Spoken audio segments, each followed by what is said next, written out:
While Turians are individuals with personal desires, their instinct is to equate the self with the group and set aside personal desires for the good of all. Turians are taught to have a strong sense of personal accountability, the Turian honor that other races find so remarkable. Turians are taught to own every decision they make, good or ill. The worst sin they can make in the eyes of their people is to lie about their own actions. Turians who murder will try to get away with it, but if directly questioned, most will confess the crime. Turians have a strong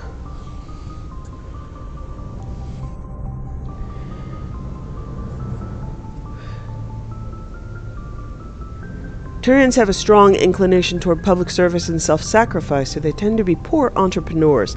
To compensate, they accepted the mercantile Volus as a client race, offering protection in exchange for their fiscal expertise.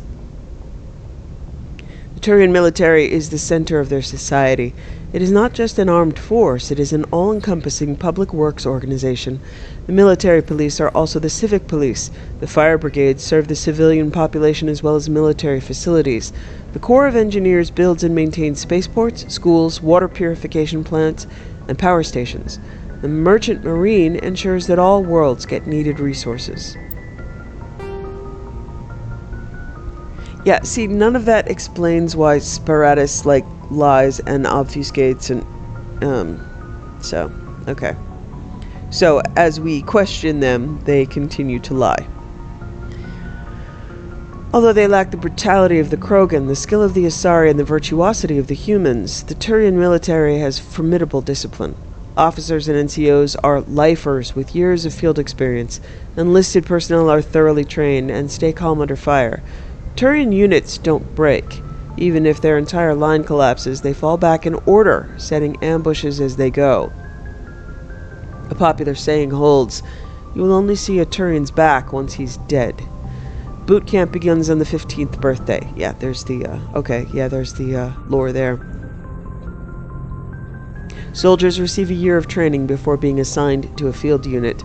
Officers train for even longer. Most serve until the age of 30, at which point they become part of the reserves. Even if they suffer injuries preventing frontline service, most do support work behind the lines.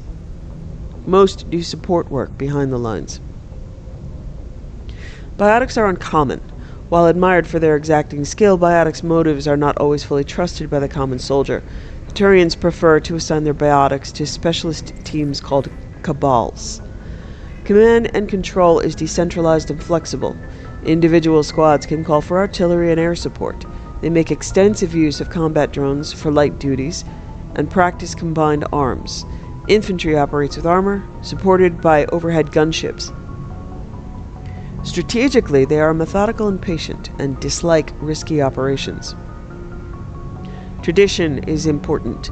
Each legion has a full-time staff of historians who chronicle its battle honors in detail. The oldest have records dating back to the Turian Iron Age. If a legion is destroyed in battle, it is reconstituted rather than replaced.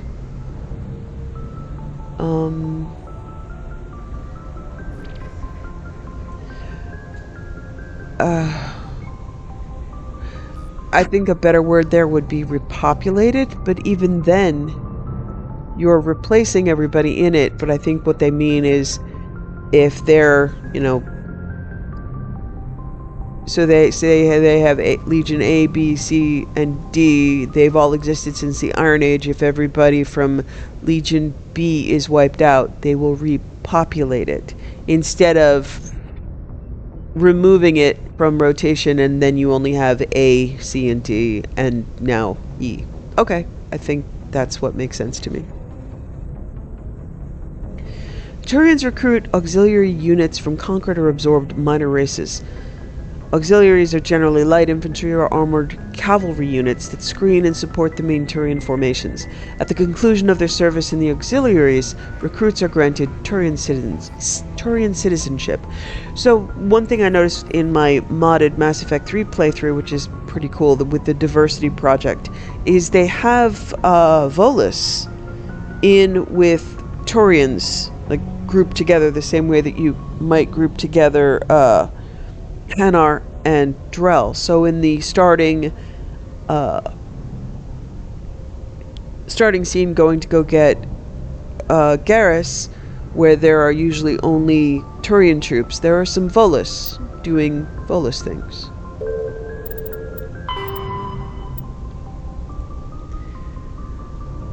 Arcturus Station is the gateway to Sol, a 5-kilometer diameter Stanford Torus-type space station at the trailing Lagrange point of the gas giant Themis.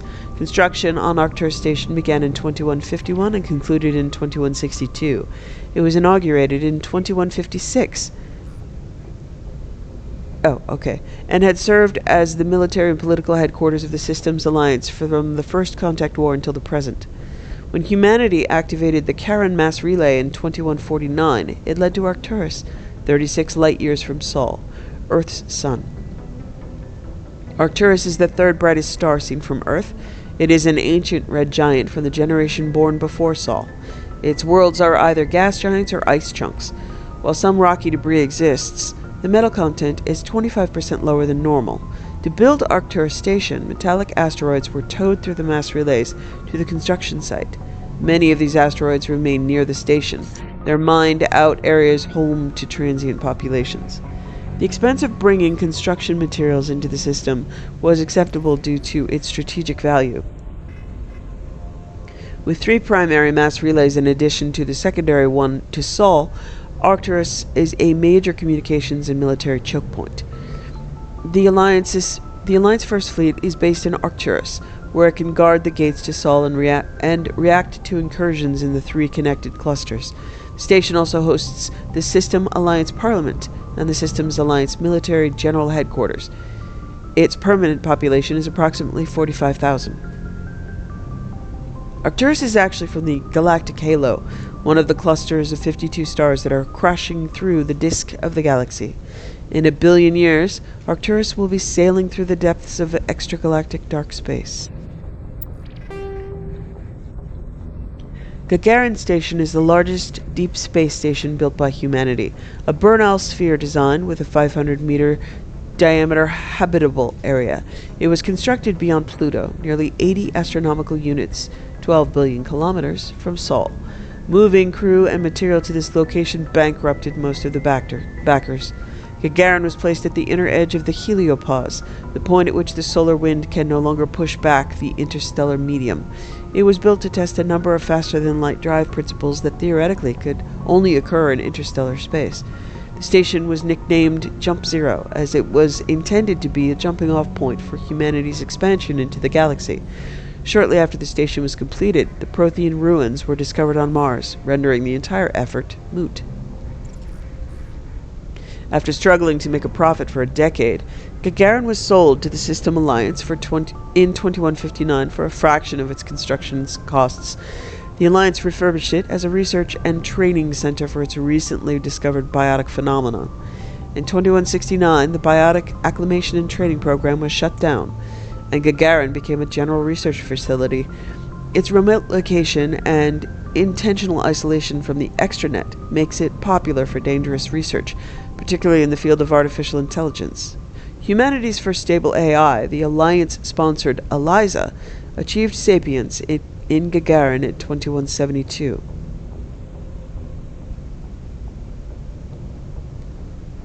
Okay, I don't know anything about ELIZA. Today, Gagarin Station has a permanent population of approximately 9,000. A plan has been proposed to move it to the gravitationally stable barycenter point between Pluto and the Charon relay, allowing it to serve as a gateway facility between the Sol and Arcturus systems. The high cost of safely moving its mass has delayed this indefinitely.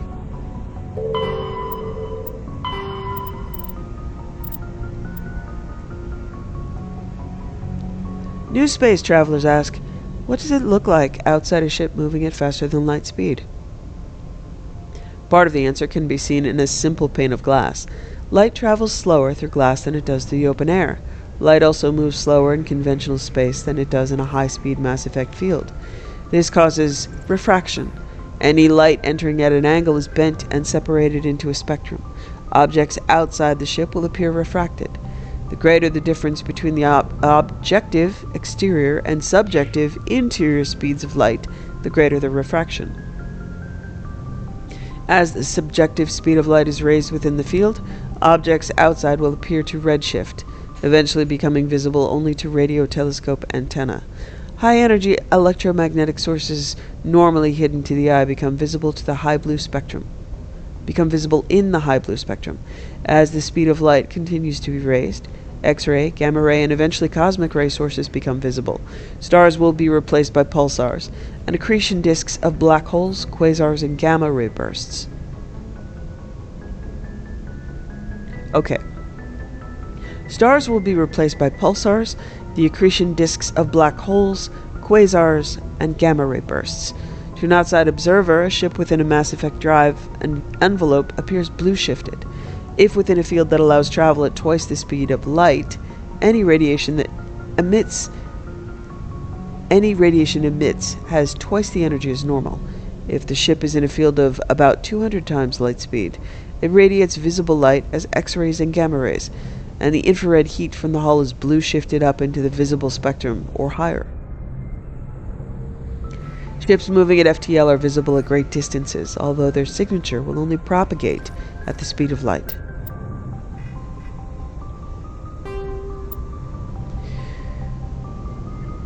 So that was FTL drive appearance. This is FTL drive charge. As positive or negative electric current is passed through an FTL drive core, it acquires a static electrical charge. Drives can be operated an average of 50 hours before they reach charge saturation. This change is proportional to the magnitude of mass reduction. A heavier or faster ship reaches saturation more quickly. If the charge is allowed to build, the core will discharge into the hull of the ship. All ungrounded crew members are fried to a crisp. All electronic systems are burned out, and metal bulkheads may be melted and fused together. The easiest way to discharge a core is to land on a planet and establish a connection to the ground like a lightning rod. Larger vessels like dreadnoughts cannot land and must discharge into a planetary magnetic field. The ship passes the charge from the drive core to the exterior armored hull, then dives into the magnetic field. As the hull discharges, sheets of lightning jump away into the field, creating beautiful auroral displays on the planet. The ship must retract its sensors and weapons while dumping charge to prevent damage, leaving it blind and helpless. Discharging at a moon with a weak magnetic field can take days. Discharging into the powerful field of a gas giant may require less than an hour. Deep space facilities such as the Citadel often have special discharge facilities for visiting ships. Space combat endurance. Heat limits the length and intensity of ship-to-ship combat. Starships generate enormous heat when they fire high-energy weapons, perform maneuvering burns, and run onboard combat electronics. In combat, warships produce more heat. In combat, warships produce heat more quickly than they can disperse it. As heat builds within a vessel, the crewed spaces become increasingly uncomfortable. Before the heat reaches lethal levels, a ship must win or retreat by entering FTL. After an FTL run, the ship halts, shuts down non-essential systems, and activates the heat radiation gear. Combat endurance varies by ship design and by the battle's location. Battles in the deep cold of interstellar space can go on for some time. Engagements close to a star are brief. Since habitable worlds are usually close to a star, battles over them are frantic.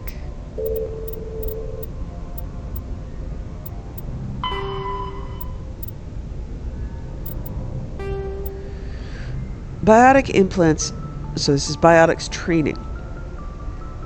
Biotic implants and amplifiers only provide the potential to create coherent Mass Effect fields.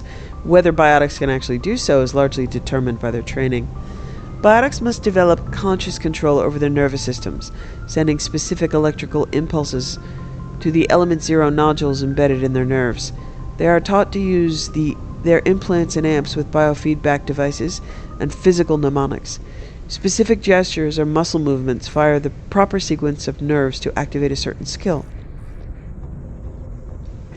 Kinetics Industries pioneered biotic training with the Biotic Acclimation and Temperance Training Program. Although BOT did not achieve the desired results, many techniques taught are still used today. Many human think tanks are trying to develop some form of biotic super soldier.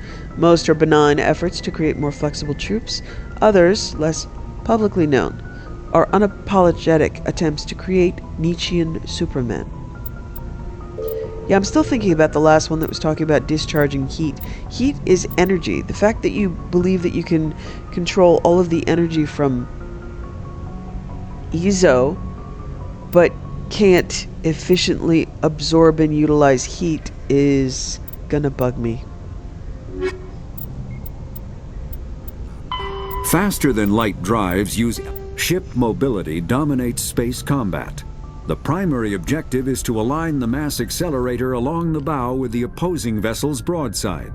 Battles typically play out as artillery duels, fought at ranges measured in thousands of kilometers, though assaults through defended mass relays often occur at knife fight ranges, as close as a few dozen kilometers. Most ship-to-ship engagements are skirmishes between patrol vessels of cruiser weight and below, with dreadnoughts and carriers only deployed in full-scale fleet actions. Battles in open space are short and often inconclusive, as the weaker opponent typically disengages. Once a ship enters FTL flight, the combat is effectively over. There are no sensors capable of tracking them or weapons capable of damaging them. The only way to guarantee an enemy will stand and fight is to attack a location they have a vested interest in, such as a settled world or a strategically important mass relay. So, as much as they go into combat here, there is no ship-to-ship combat in, unless it's in a cutscene. The game that did that the best is Starfield. Excellent space murder in Starfield. Starship's heat management. All right, let's see. I'm skeptical. Dispersal of heat generated by onboard systems is a critical issue for a ship. If it cannot deal with heat, the crew may be cooked within the hull. Radiation is the only way to shed heat in a vacuum. So much radiation. You know, you could use this. I'm upset.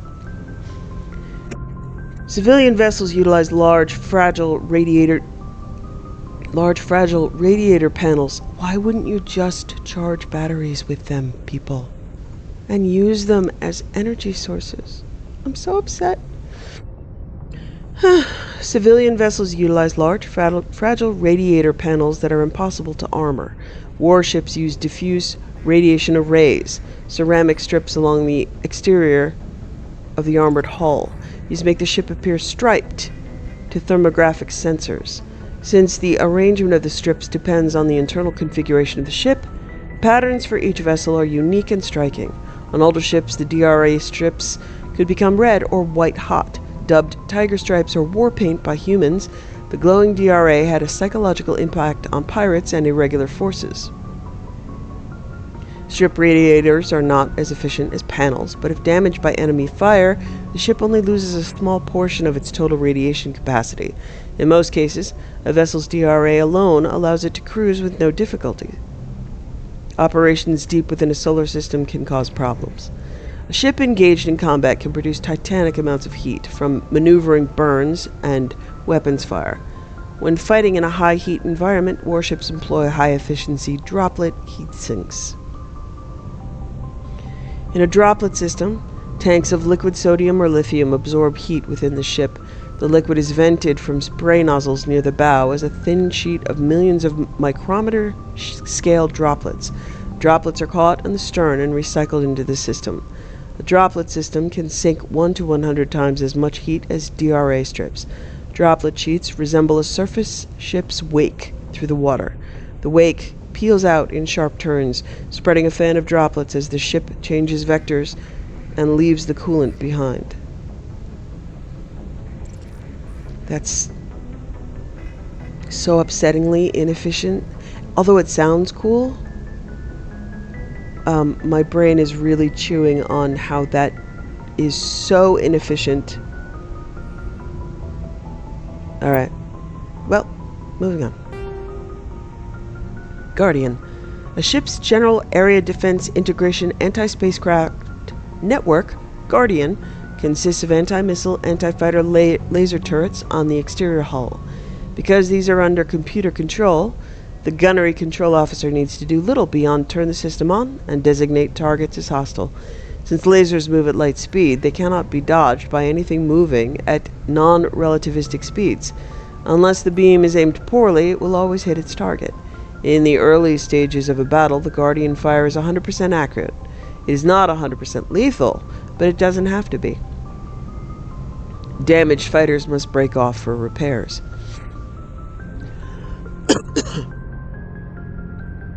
Lasers are limited by diffraction. The beam spreads out, decreasing the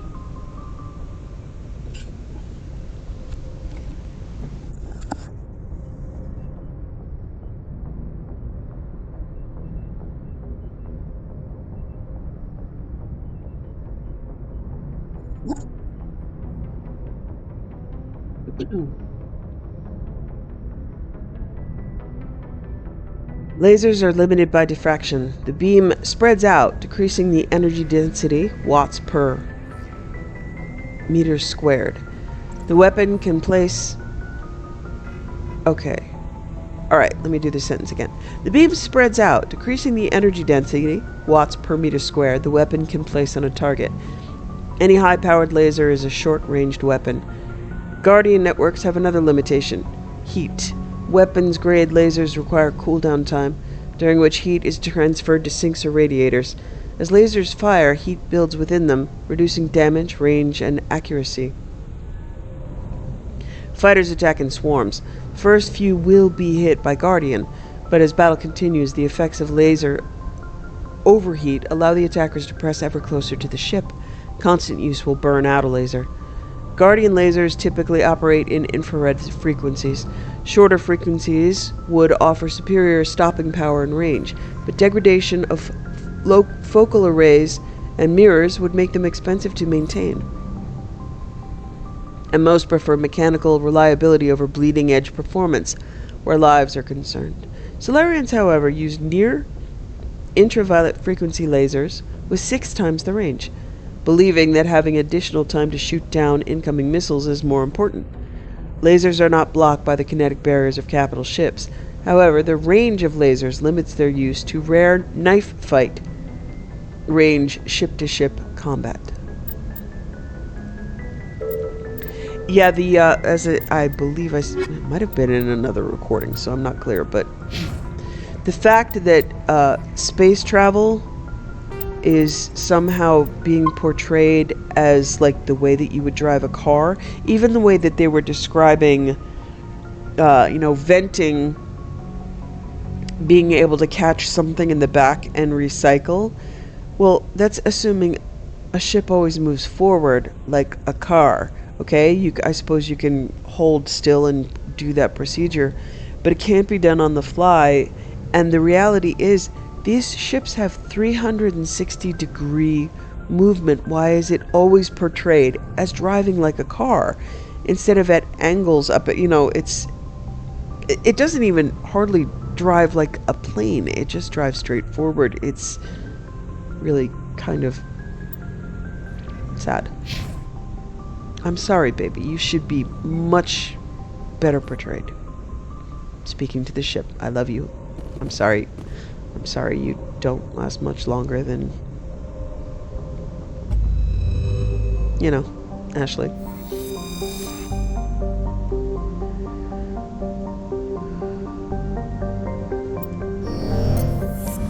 Okay, so I've done the inner surfaces here. Mostly I go clockwise, so usually I'll be able to know that if I'm in this position, this, and this are undone, so I'm just going to continue clockwise.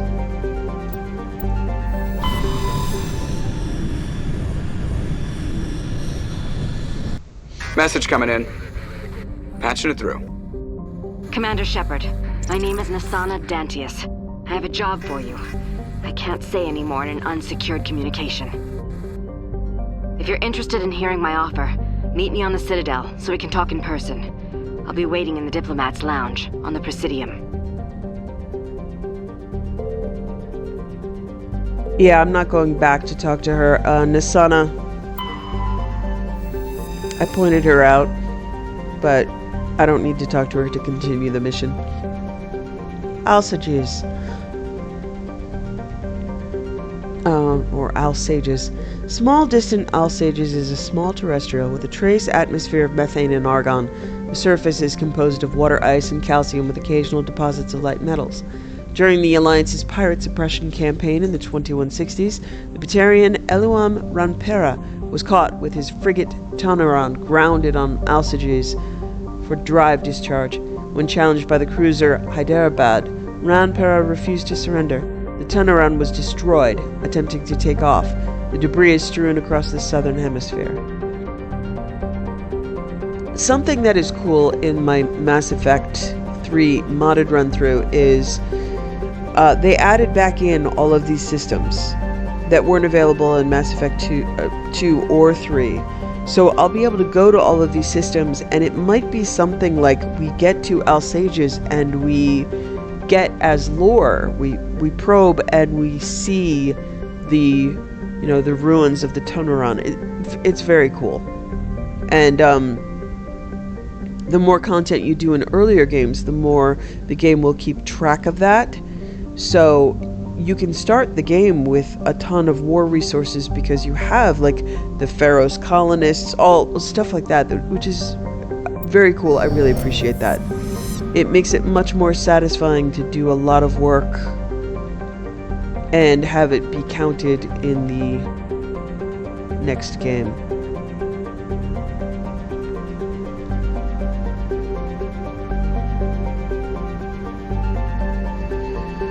Okay, not seeing any sparkles in that ring.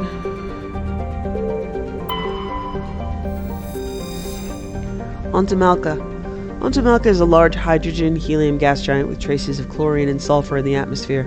Its massive gravity well tugs many asteroids from the outer belt inwards, past the orbit of Altaia and Aeolus, and eventually settle into the inner belt. Okay, let me do that again. Its massive gravity well tugs many asteroids from the outer belt inwards, past the orbit of Altaia and Aeolus, and eventually, I think it should be settling into the inner belt. Ontamalka's orbit is congested with hundreds of captured moons.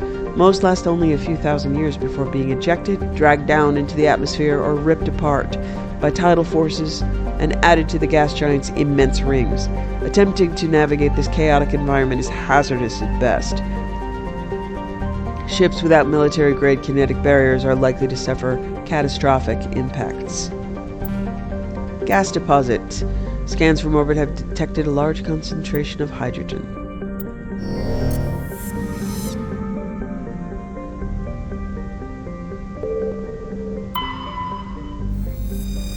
Altaia. Altaia is an unusually large terrestrial world with a trace atmosphere of methane and ammonia. The surface is frozen and mainly composed of sandstone and other sedimentary rocks with deposits of iron and chlorides. Judging by the sedimentary composition of the crust, it appears that Altaia once possessed an atmosphere thick enough to support some form of liquid. What cataclysm stripped the atmosphere and left the planet to freeze is not currently known.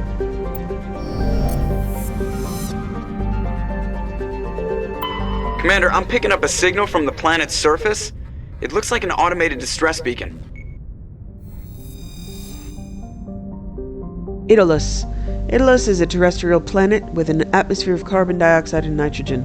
Aeolus's surface is covered by wide deserts of silicate sand, with only a few areas of igneous rock.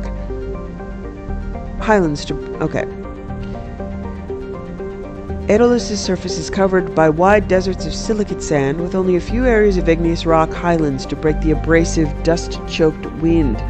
Aeolus's orbit is congested with debris thrown inwards by the gravity of the gas giant Ontamalka. Due to a high rate of meteor impacts, exploration is highly dangerous. So, let's do it!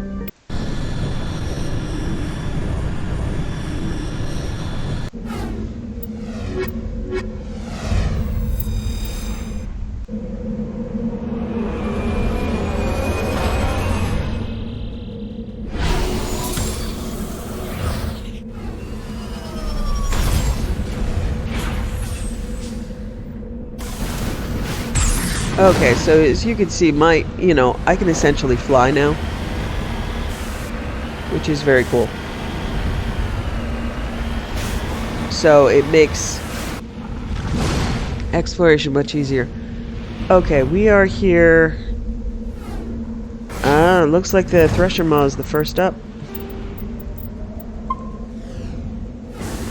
I'm not great with the Mako, so yeah, the maps are all marked. I don't think I'm missing much in my maps, but I did play through last time and got everything I needed, so let's see. I forget how to mark a map, don't I? Okay, set destination. So Thresher Maw it is. I don't always get these guys on the first try. They're tough.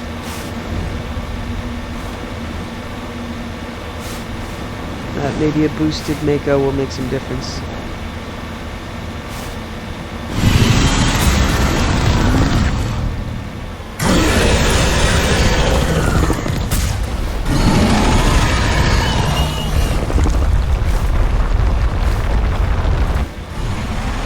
So yeah, the problem with the Thresher Maw is that if they hit you once, at least actually, like, well, and it's also different on higher difficulties, but they will follow behind like that.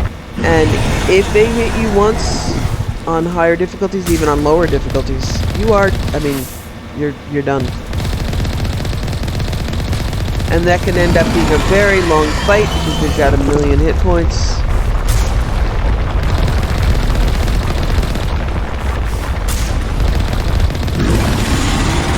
Yeah, that would have killed me.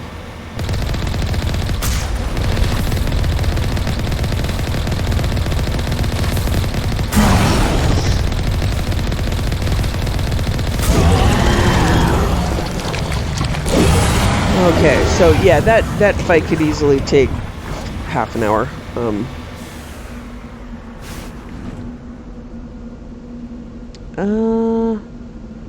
me see if I remember how to... Nah. I don't know the command to repair. Let's see.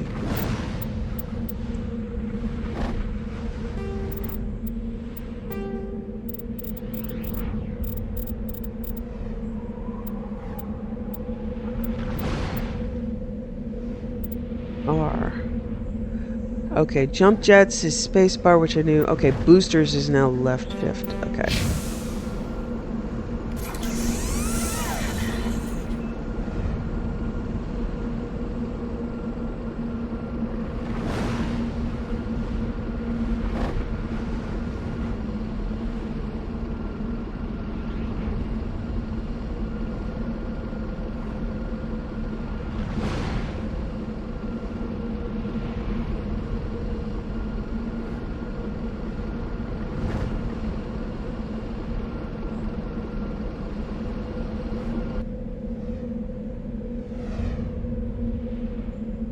Yeah, it's chilly, huh?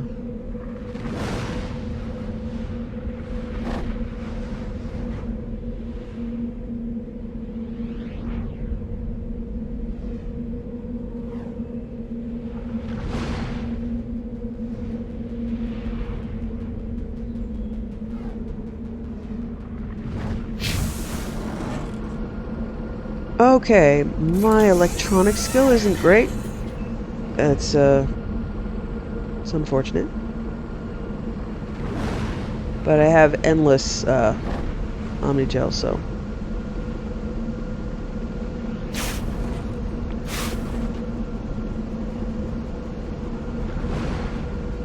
Yeah, that would make a difference if you raise your electronic skill, which I usually have. It'll repair fast and quickly. Yeah, I played my whole last game without repairing the Mako.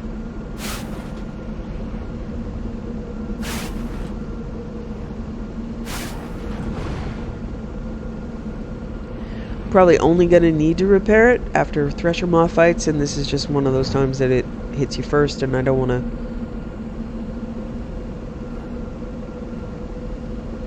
En route. Okay. So as you can see, Thresher Maw sites do contain lore, items, and quests, so yeah, I didn't want to do that. Alliance soldiers. Looks like they were lured here by the distress beacon. Looks like these men were under Admiral Kahoku's command. He'd want to know what happened here.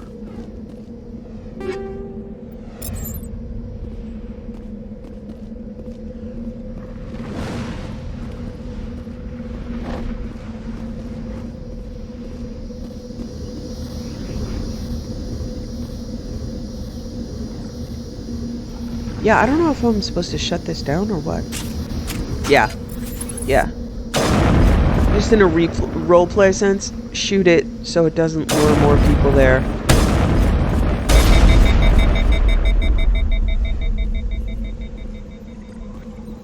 So I'm sure you could leave without doing that, but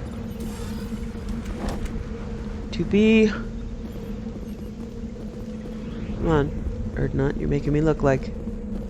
Making it look like I can talk to the thing. Okay.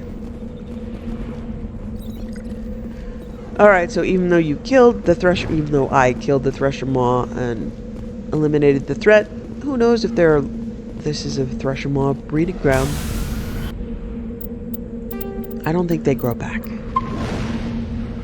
Cal Ross, he's not gonna tell me. Okay, so I've got really fast boosters forward, and if you do that at the same time that you're going up, you will flip over. But while you're moving forward, okay, so I can go really fast, I can go up,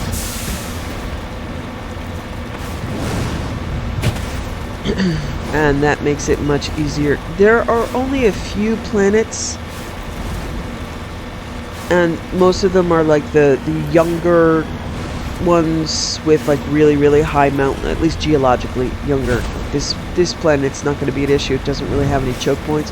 There are some that have very high mountains, really deep valleys where you just get stuck and can't go up. So that will be for those places where I just get really frustrated.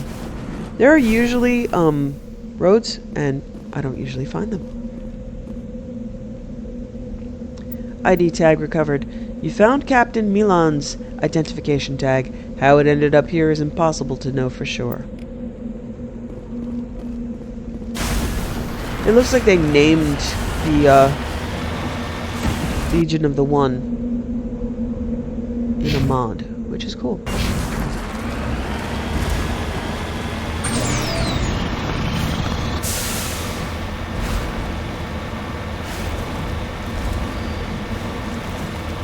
So you can see modded, these planets look so much better.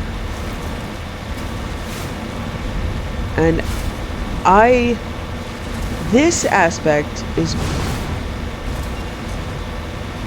why I mean, just being able to drive around the Mako and explore planets and find little weird things is amazing. I love it.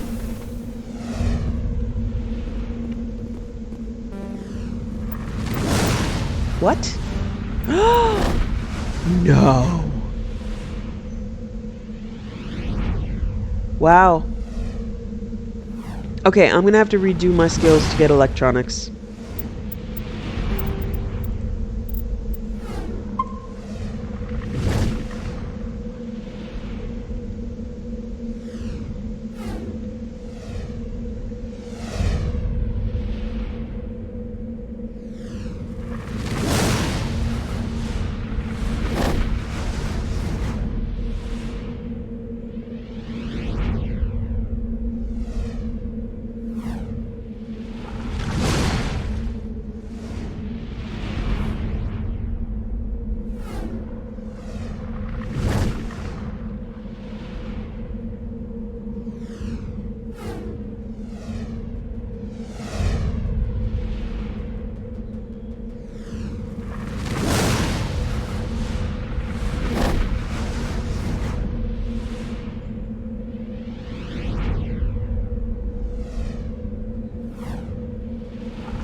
Okay. So, we need electronics. I learned something.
Okay. So just like Rex, we're going to be sacrificing a lot of our health and armor. Alright. Yeah, this shall not stand. And now I should be better able to fix the Mako. Alright.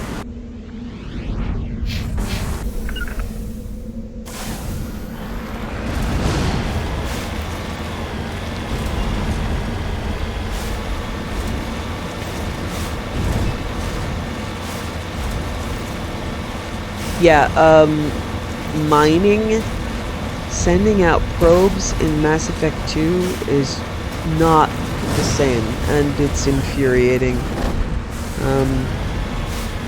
So for Mass Effect 2, I have a mod where one probe gets you everything, because I hate that mechanic so much. We've successfully surveyed a deposit of lithium.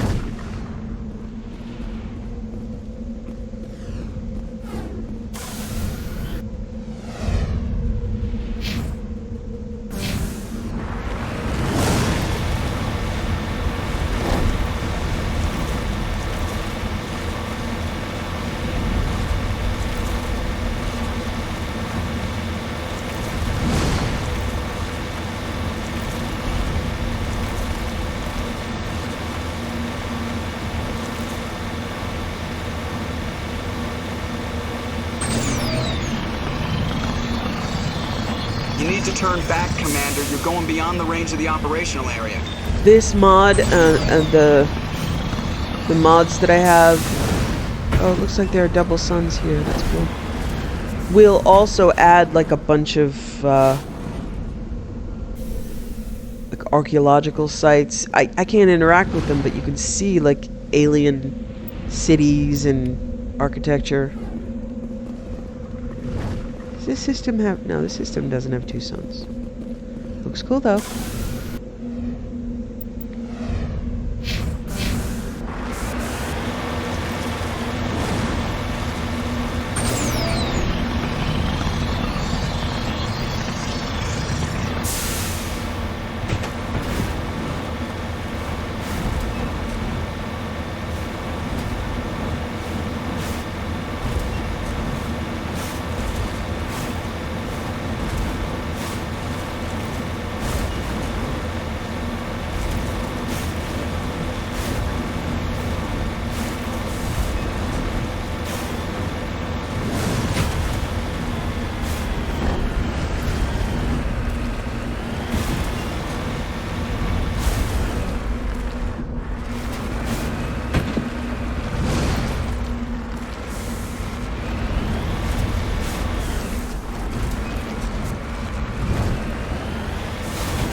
successfully surveyed a small deposit of polonium.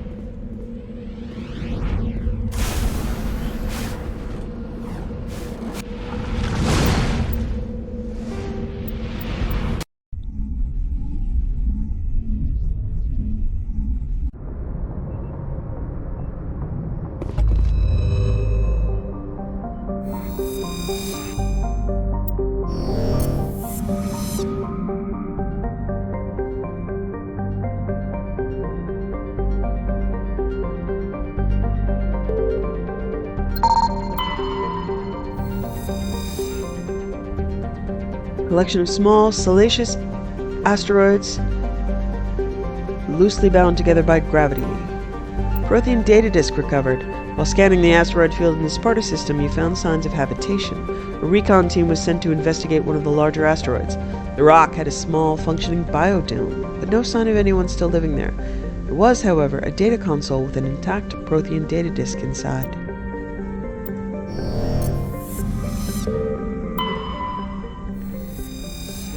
Tremonri. Tremonri is a dwarf planet composed of light magnesium silicates with deposits of aluminum. Its surface is covered by wide swaths of ancient, dark basaltic lava, possibly indicating the world was created through an impact with some other body in the system.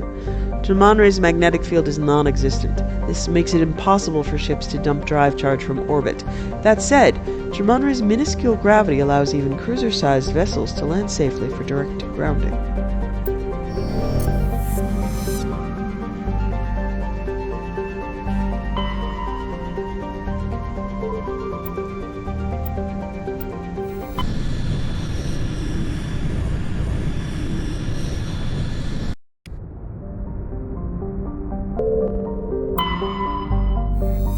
Pargalus is a standard hydrogen-helium gas giant with an abundance of airborne hydrocarbons. Scans from orbit have detected a large concentration of xenon.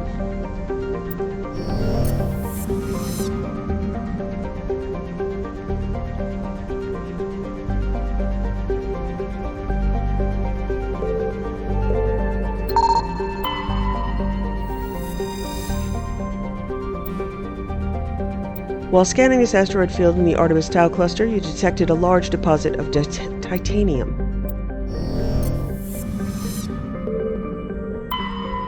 Paragon. Paragon is the second of the Macedon system's giant terrestrial planets, and by far the most interesting. More of the surface is covered by a vast sea of liquid ammonia. Okay, let me restart that. Paragon is the second of the Macedon system's giant terrestrial planets, and by far the more interesting. Most of the surface is covered by a vast sea of liquid ammonia, in which a unique aquatic ammonia-based biosphere has developed. While the frozen continents are largely bereft of life, a rich bounty of complex organisms, many larger than a human, flourish in the chilly, toxic seas. While dreadfully inhospitable to humans, Paragon is suitable for colonization by the Volus. Negotiations between the system's alliance and the Volus patrons, the Turian hierarchy, have made good progress.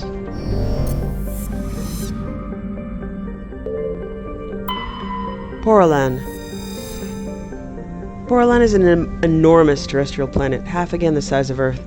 Despite its thick atmosphere, the weak output of the red dwarf Macedon leaves its surface biting cold. The crust is mainly composed of silica, but significant deposits of iron and other industrial metals are present. These iodes may prove rich enough to be profitably mined despite the heavy gravity. These lodes. These lodes may prove rich enough to be profitably mined despite the heavy gravity.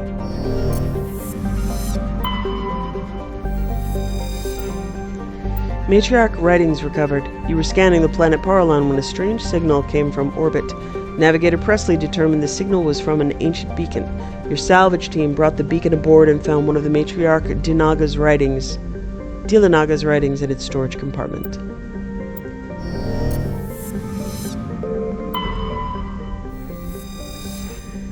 Warning, level 1 pressure hazard. Sharija has very dense atmosphere of ammonia and oxygen. Its temperature surface is mainly composed of alumina with deposits of sulfur. Comm buoys in the system have recently logged a number of unregistered vessels operating nearby. Sharija has an extensive silicon-based oxygen-breathing ecology. Heavily populated areas are covered with fine silicon dioxide, dust, the respiratory byproduct of the world's higher animal forms. High-speed surface winds, often laden with abrasive silica dust, present a hazard. In areas where the wind deposits a great deal of silica, footing can be treacherous. EVAs are discouraged.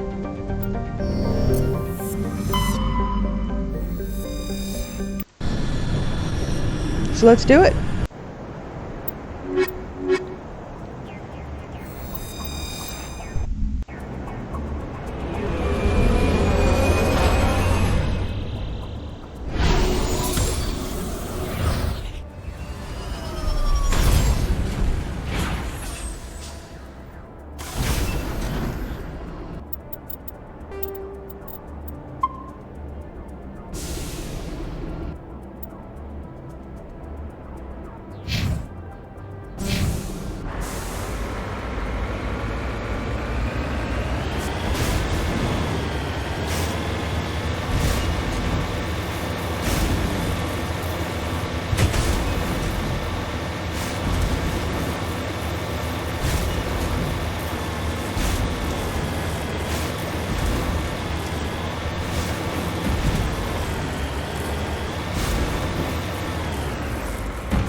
Yeah, I could fly, but it's a little awkward.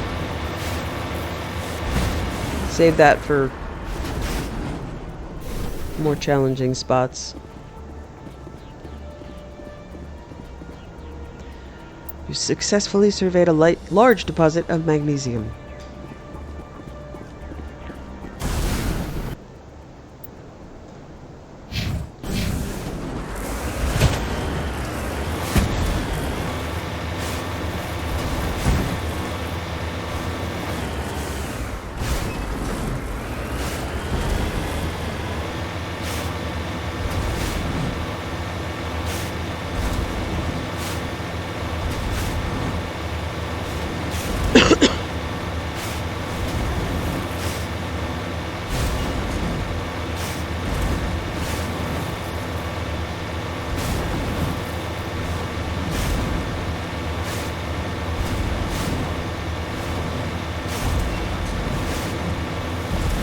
You need to turn back, Commander. You're going beyond the range of the operational area.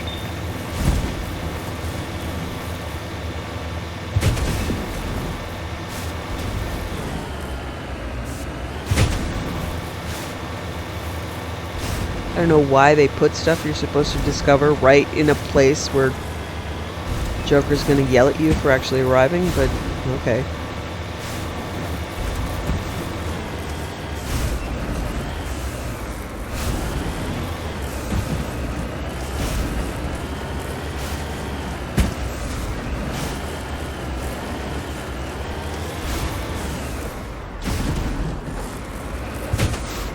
Good job, sweetheart.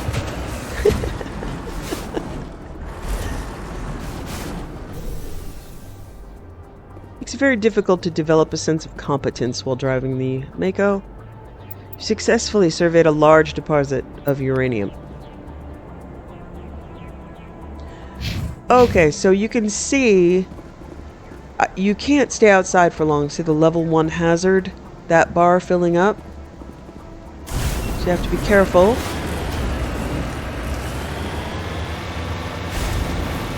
Or you can just die walking around.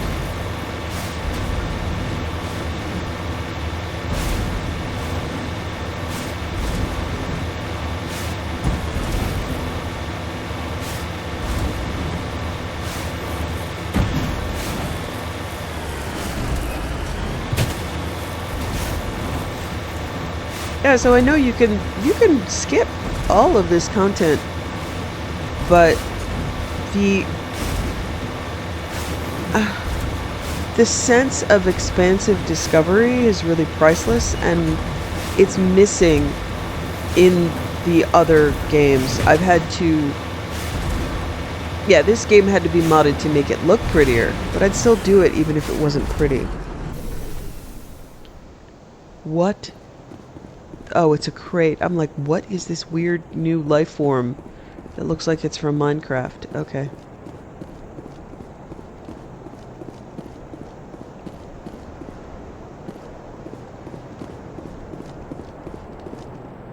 Matriarch's writings recovered. It's not clear who lived here, but it appears to have been abandoned for some time.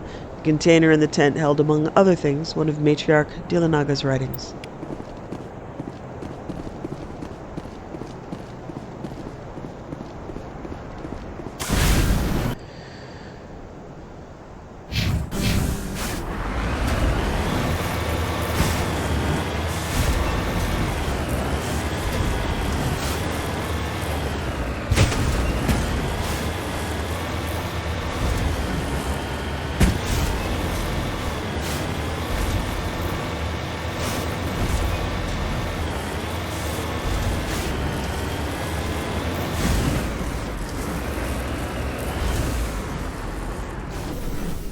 So my Mass Effect 2 is modded because I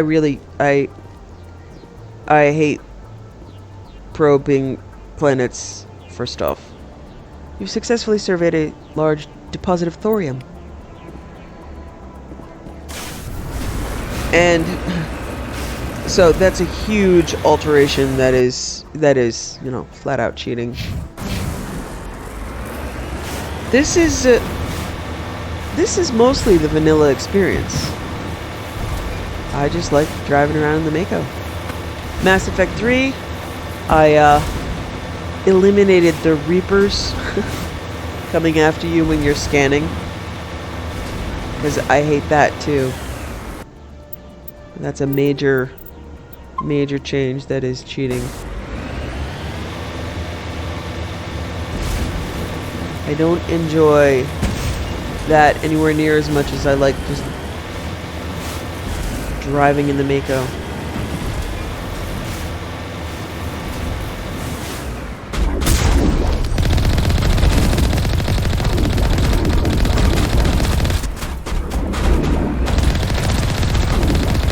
You could just drive over these people too. You don't always have to hit them with a gun.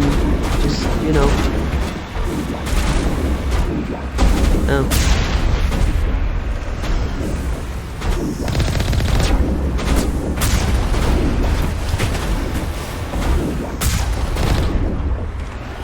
Like that.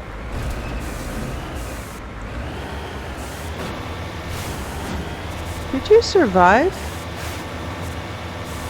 Wow, good for you.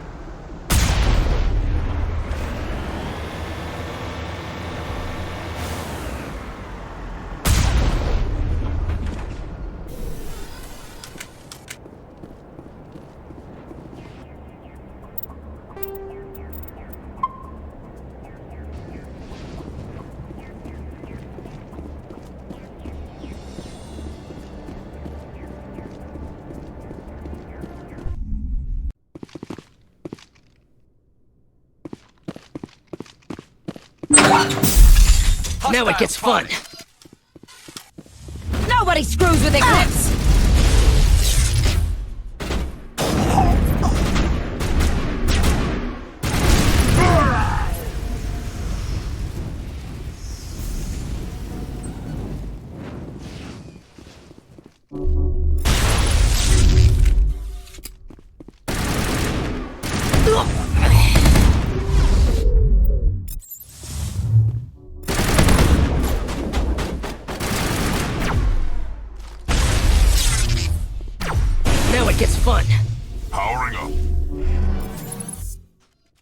So you see there are Solarians in Eclipse and different voice files. So they're actually wearing the Mass Effect 2 Eclipse uniforms, which is very cool.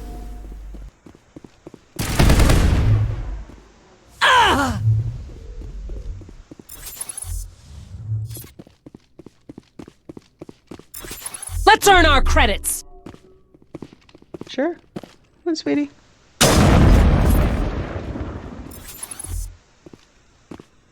All clear. We're already dead. Okay.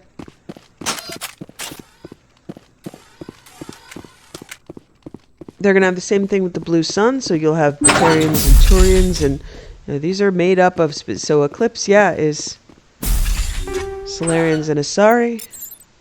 It's very cool.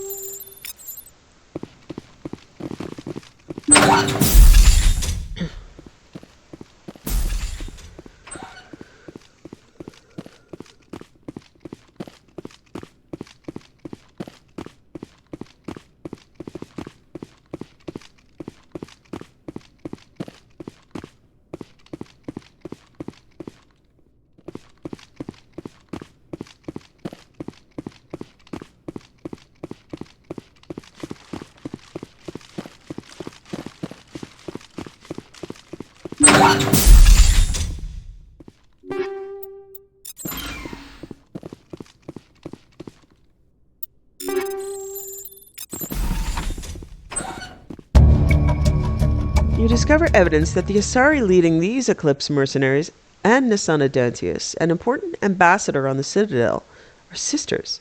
You should go to the Presidium and speak to Nisana about this.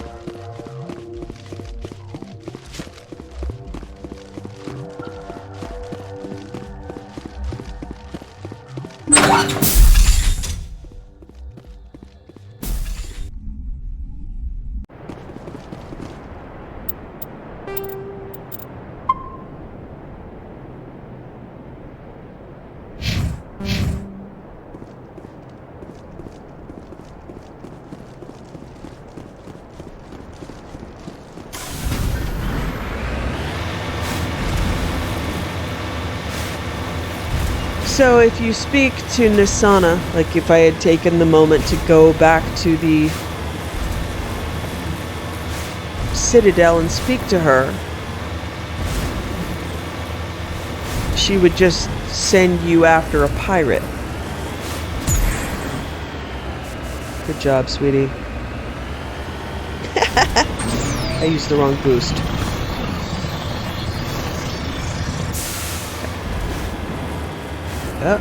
Oh, I am stuck.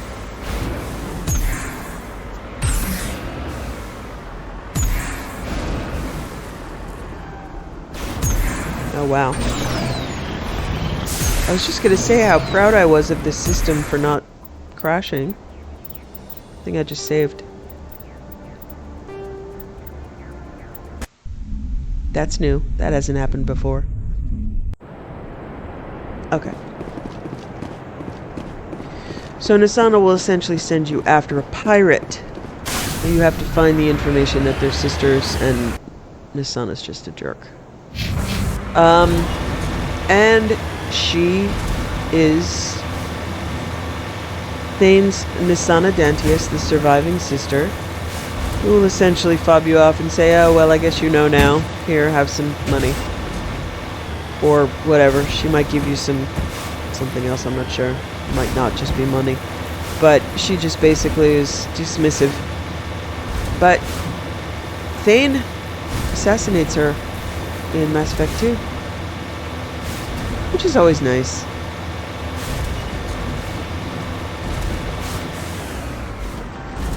I'm always happy to see Nisana die.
After the Geth secure a location, they round up and impale. Thresher moths are subterranean carnivores that spend their entire lives eating or searching for something to eat.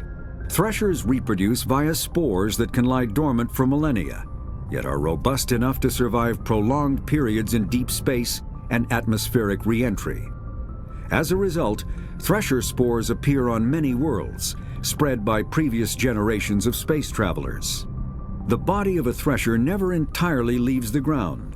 Only the head and tentacles erupt from the earth to attack.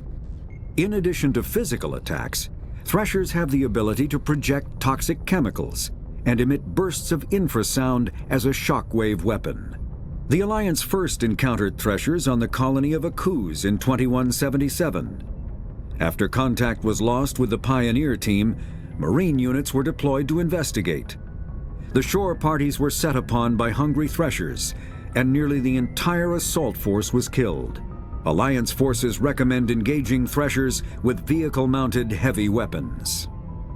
Yeah, that is one.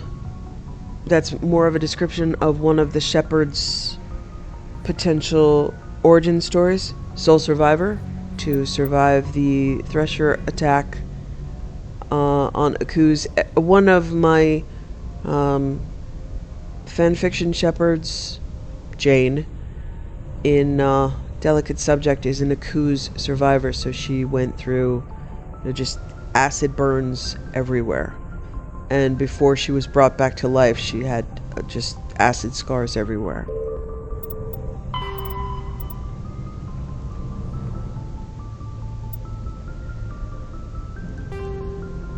Mercenaries, Eclipse. Brainchild of Asari Commando Jonas Sedaris, Eclipse was incorporated as a proactive security company influenced by Asari and Solarian military doctrine. Eclipse specializes in sabotage, assassination, and personal and organizational security. So a lot of these Codex entries are added by mods, which is cool. Although Citadel governments regard the corporation with suspicion, it's embraced in the Skillian Verge and Terminus systems. Early on, Sedaris sought government contracts to establish market share against the better established Blue Suns. Her agency scored a galactic PR coup by retaking several space stations captured by the Ahur People's Liberation Army and neutralizing its leaders. A victory Eclipse's marketing department never ceases trumpeting. Based on Omega Station, Eclipse controls nearly 20% of the asteroid's real estate. Its services range from much mech repair to open warfare, although assassination is reserved for meeting wider, long-term company goals. For instance, preemptive strikes against pirates rather than murdering spouses for insurance money. Despite numerous reports, Eclipse denies sabotaging or kidnapping business rivals. Cool. So some of these are added by mods. Nice. Protheans, data disks. Despite all the evidence confirming the existence of the Protheans, little is known about their culture and society. From time to time, dig sites will yield new clues, but after 50,000 years of decay, little of value is unearthed. Recent research has focused on the discovery of Prothean data disks. On their own, they're frail and rarely found in one piece. Occasionally, however, an intact disk will be discovered within a console or reading device. To date, over 3 dozen disks have been recovered, and a few of those have been restored to the point where researchers can begin analyzing them. Though it may be some time before scientists discover a way to transfer the data off the disks, they are certainly considered the most tangible leads for learning more about the Prothean culture.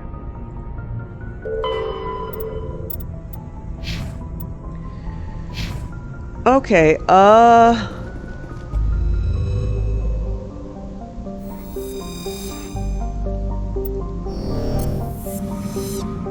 Okay, I have finished this system. The Artemis Tau cluster is done. Normally I wouldn't. I'd keep exploring, but we've done 2 things that are relatively urgent. Nasana's story and Kahoku, and I believe that it would be a good roleplay sense to return to the Citadel And speak to Kahoku, speak to Nisana, and there's also I don't know if this is added by a mod, but a debrief with the ambassador. So I'm gonna check those out.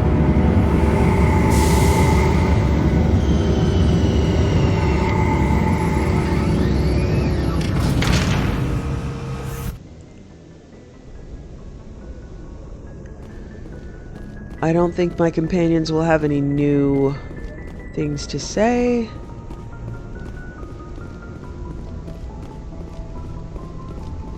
I can often check in too much because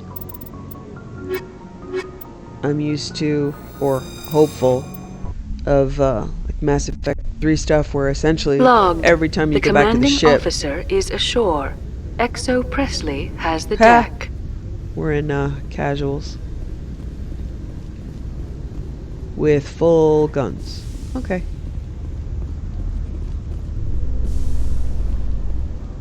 Rear Admiral Mihailovic, 5th Fleet. Commander Shepard, SSV Normandy. You don't know who I am, do you, Commander? I command the 63rd Scout Flotilla. You and the Normandy were slated for my unit after shakedown. And the Council got their paws, claws, tentacles, whatever. They got them on our ship, and you. I still serve the Alliance, sir. As a Spectre, I can advance our interests to the Council. You still know what color your blood is, Shepard?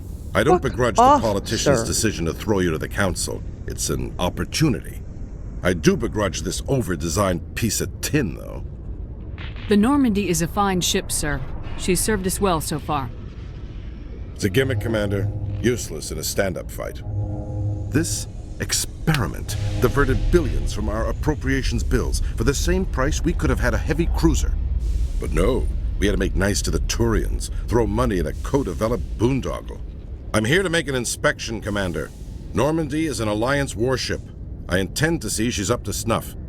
We'd be honored to show her to you, Admiral. I'll just bet.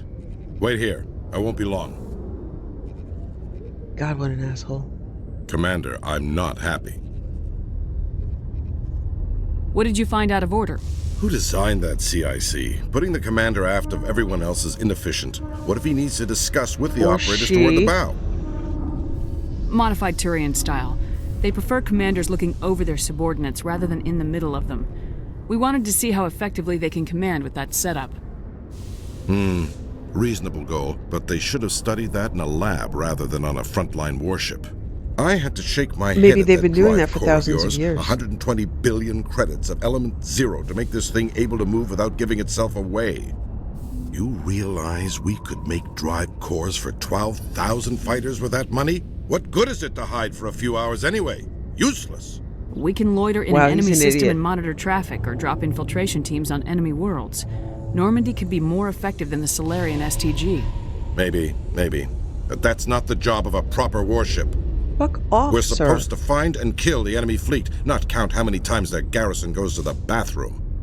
And we need to talk about your crew, Commander. Krogan? Asari? They can Turians? hear you. What are you thinking, Commander? You can't allow alien nationals free access to Alliance equipment? Between Saren and the Geth, we have enough enemies out here. Treating other species with suspicion and distrust won't win hearts and minds. That assumes the hearts and minds are worth winning. That hasn't been proven yet. You What have an anything else asshole. to say, Commander? Any other justifications for Other the than state fuck of this off? vessel? I think Normandy is a good ship, sir. Even if you disagree, you have to see that her joint construction and multiracial crew make the Alliance look better. Your job is to look good, Commander. The Alliance navies is to win wars. I'm not convinced Normandy isn't a waste of taxpayer money, but I am convinced that you believe otherwise, and that you'll use it to its best ability. I'll be submitting a report to the Joint Military Council. It will not be as negative as I'd planned. Good hunting, Commander Shepard. Make us proud. Yeah, a rear admiral that does not appreciate the value of scouting.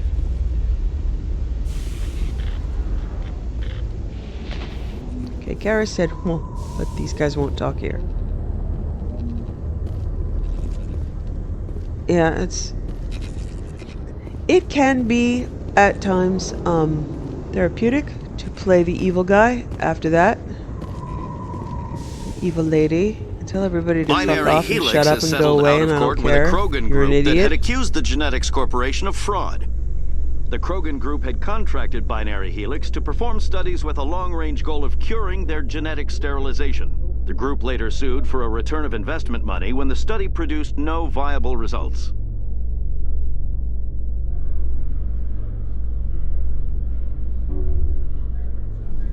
You don't fund studies for... Commander Shepard, sorry to bother you. This is Lieutenant Girard down in the docking bay. There is a woman here. She was rescued from Batarian slavers a few weeks ago. She is from Mindwar. I guess she was taken in the raid on your town. She's been a slave for the past 13 years? Is she alright? No. Not really.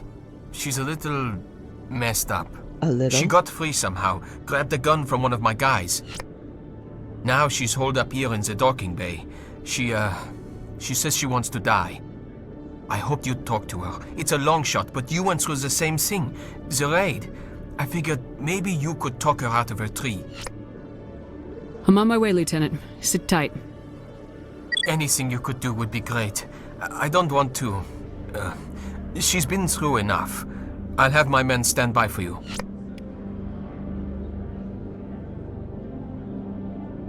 I don't know how much of that is in the original game or if that's modded. I do know that the encounter is in the original game. I just don't know if they haven't expanded it.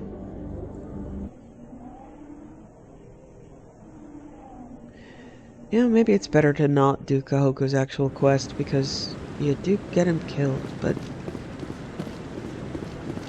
I have solved the problem of how to start the quest. I just need to figure it out. I'm waiting to speak with one of the counselors. Figure out in future games if I want to do it. Assistance.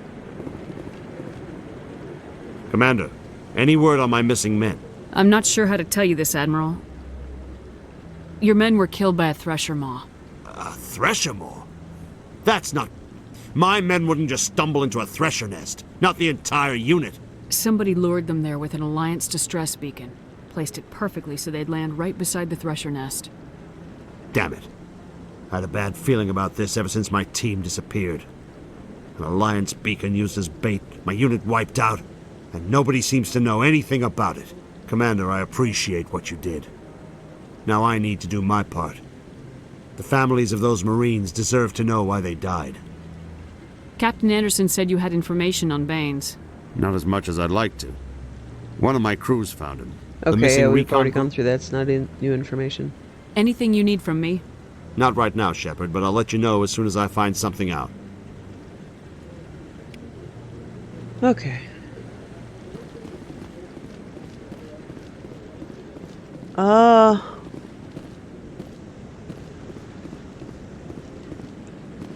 Some follow-up quests, I do know the location for them, so I'm going to go grab some of them.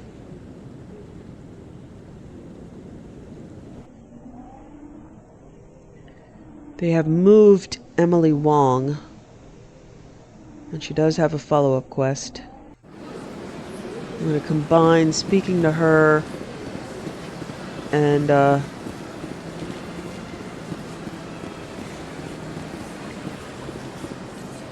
yeah, there she is. Commander Shepard, could I have another word with you? Hello again, Commander. I've got a proposition for you. Since you helped me get information on the crime syndicate, I've gotten a lot more backing from my publishers. I'm investigating traffic controller conditions now, and I wondered if you could help. That seems like a step down from wide-scale corruption. Actually, in a way, it's more important. This isn't about people getting rich.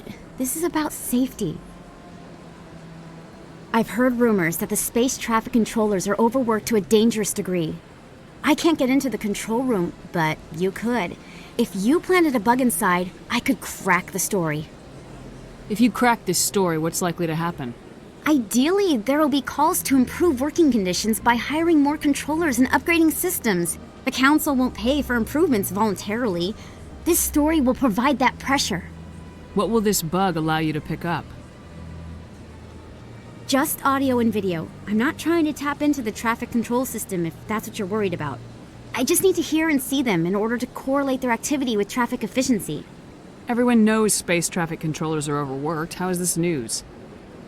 There's a difference between overworked and dangerous. Traffic at the Citadel has increased by 300% in the last century, but traffic controller resources haven't kept up. We already have several last-minute wave-offs per week. Do we have to wait for a full-blown disaster? This bug you want me to plant, could it interfere with traffic signals? Absolutely not. I made certain that the frequencies it uses won't interfere with anything. I can't promise anything, but I'll see what I can do. Give me the bug.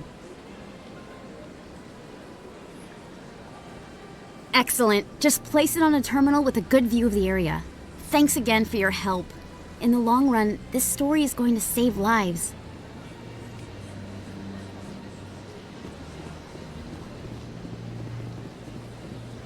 What's this? Oh, huh. Elevator to C-Sec.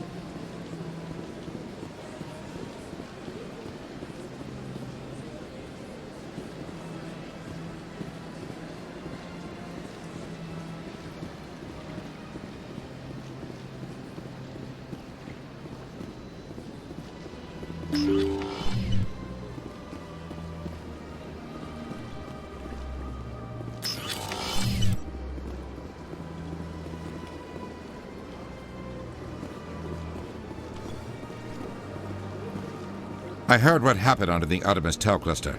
The Council wasn't too happy about the destruction of those Prothean ruins. This isn't a game, Ambassador. Shepard's out there trying to stop Saren from destroying the galaxy. I know. Just try to be a little more careful. The Council's watching you, and we all get judged on how you behave. Yeah, we all get judged on how you behave, and you're an asshole. Well, that wasn't worth it. Yes, Commander? I should go. I'll be here if you need anything. Okay. Not even sure I ever do that. Okay, that's Emily. Okay, inform Nasana.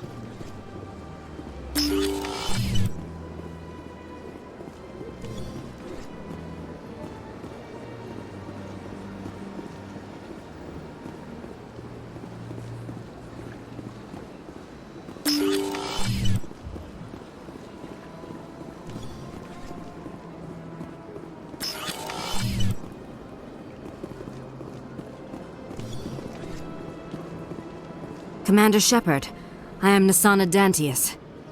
I'm glad you're here. I must talk to you about my sister Dahlia. She's been kidnapped by slavers. Dahlia's dead, Nasana, and I know she was blackmailing you. And I was all set to try to manipulate you into hunting her down for me. But I guess that won't be necessary now, will it? You wanted your sister dead? If people found out my sister was a criminal, I'd be considered a security risk. They'd revoke my clearance, or place me on administrative leave until she was apprehended. I shall transfer a little something into your account as a token of my appreciation. I'm sure you'll find the amount satisfactory. You're a diplomat on her way up the ranks. Could be handy to have a Spectre who owes you a favor. You make a good point. Anyone can come up with credits, but I can give you authorization to purchase prototype Asari mods. I will get you added to our manufacturer's preferred client list. I think you'd be very interested in what they have available. Goodbye, Shepard. It has been a pleasure doing business with you. Yeah, that sentence was weird. It shouldn't be a Spectre owing her a favor, but her owing the Spectre a favor. Okay, I don't see any further quests available in the area.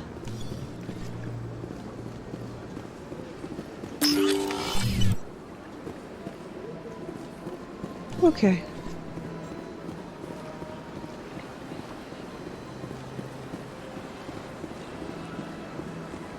Yeah, we're mostly, I mean, there are a few things on the Citadel still to do.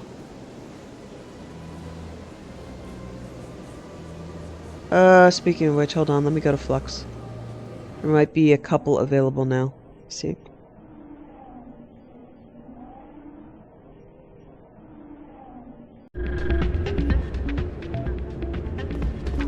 Yeah, okay.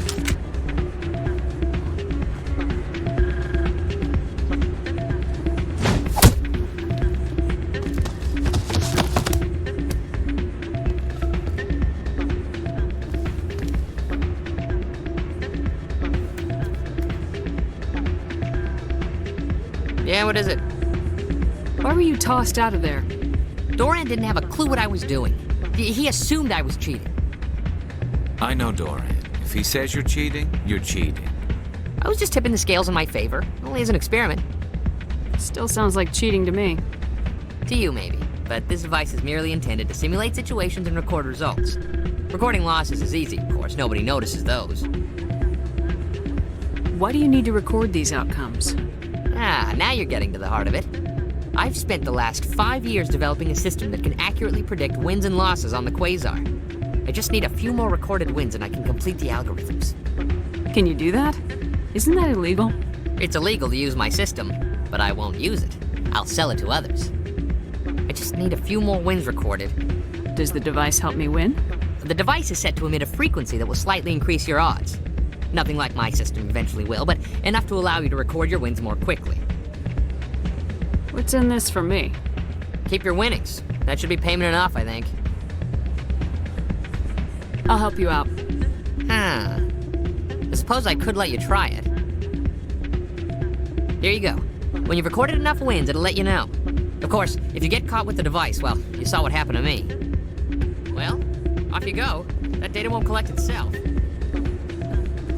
I still can't believe that could happen out in the open like that. Neither could he. The CSEC agent said there has been an increase in violent crimes in this area lately. Did he say why? No, he kind of skirted the issue. It's those damn humans, if you ask me.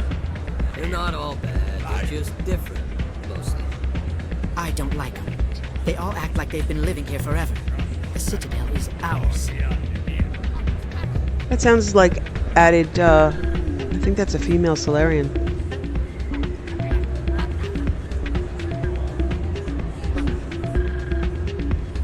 Yep. Definitely more chest on that Solarian and more hip. Yeah, I think that's added dialogue with the female Solarian. Even though, like, even just the Dalatrass, they didn't really develop the bodies. Dalatrass just wears robes. Hey, Jenna came back looking for work. Thanks for getting her out of Cora's den. I was glad to help out. Yeah, everyone seems real happy to have her back. They should be. Aren't you? I'm glad she's out of the den. I'd just forgotten what it was like to have her around. I haven't had a decent tip since she got back. Hey, good to see another human in here.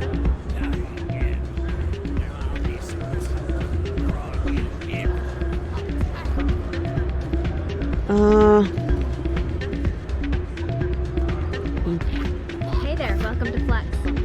Hey, Jenna. Jenna has a part to play in Mass Effect 3. Hey, Doran. Hello again. Can I help you? I've got something you might be interested in. Let me see that. You got that from Shells, didn't you? I saw him using it earlier. Tossed him out on his ass for it, too. Thanks for bringing this to me. Cheaters shouldn't prosper. I agree with you on that. Thanks again. Take a few shots at the Quasar. On the house. I should be going. Enjoy your time here at Flux. Yeah, I don't need any money. Cheaters shouldn't prosper, said to someone who owns a casino. Sweetheart, you are so very naive at times. So, did you record 5 wins with the device yet? Actually, I gave your device to Doran. But that was years of work. What am I gonna do now? Maybe you should put your talents to better use. You're no help at all. This is absolutely the worst day of my life. You're welcome.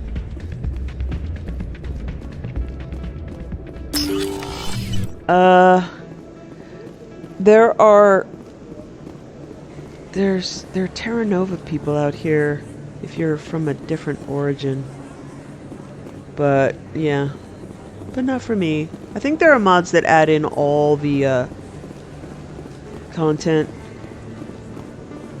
Or at least the one that we're about to do. Because all Shepards can help someone from Mindwar. But some of the other ones are a little bit more specific, like the gang on Earth. It's hard to blackmail someone who's never met you.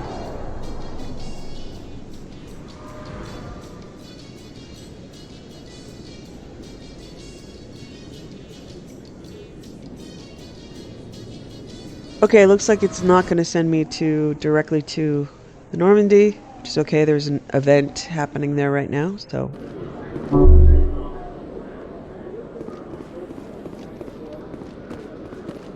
Sometimes I pick the wrong elevator. Yep, that's to the Presidium.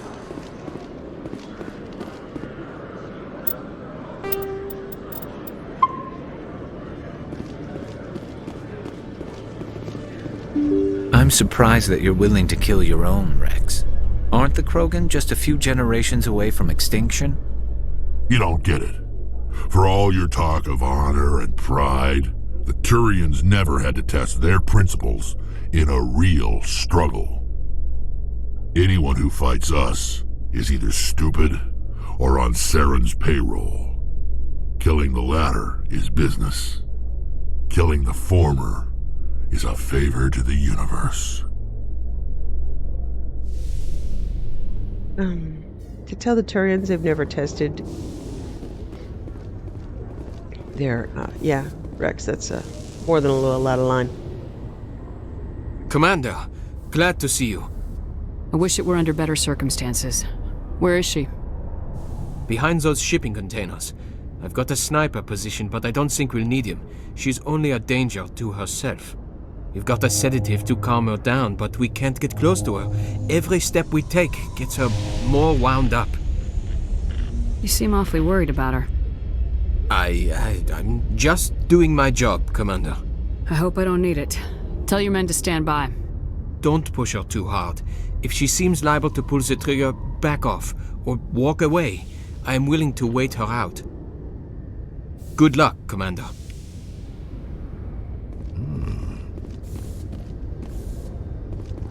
A private docking bay.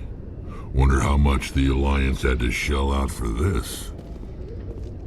The Normandy combines the best of Alliance technology and Turian engineering. It shows what we're capable of if we work together. Yeah, baby, and we're gonna save everybody. We're capable of a lot. Yeah, you don't get it yet, but you will. Stop! Stop!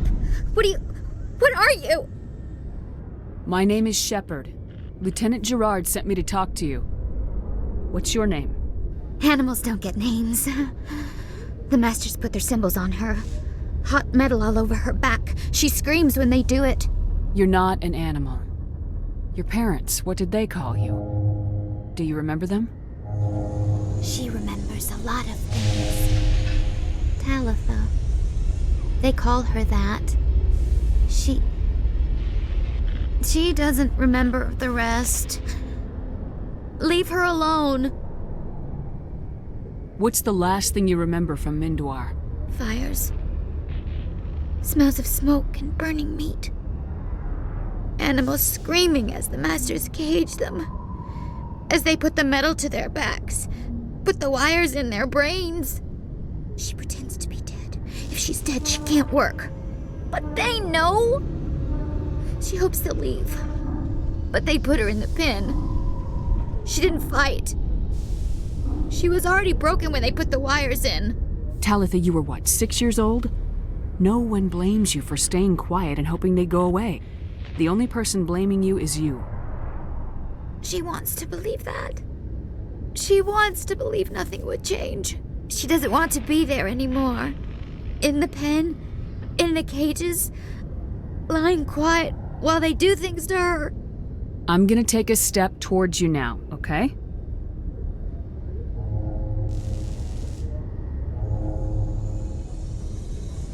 No, she's no good! Don't want to be handled again!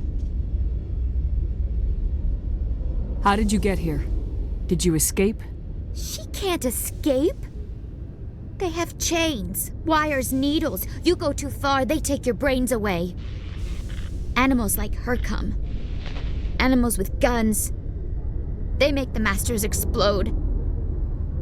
She tries to fix the Masters so they won't be mad at her. She puts all the reds and purples back in, but they don't move. The other animals take her. You were afraid. All you'd known for 13 years was the Master's abuse, so you tried to heal them. She doesn't want to see other animals. They're not real. They can't be real. They can't see her. If the animals can see her, then this is real. But it can't be. The wires, the chains, the hitting. This doesn't happen to her. It's another girl. A dirty girl. Stupid girl. She deserves it. It happens to her. Doesn't it? They see her, so it's real. She doesn't want it to be real. I'm gonna take a step towards you now, okay?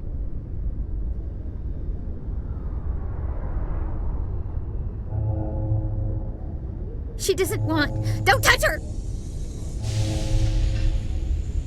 What happened to your parents?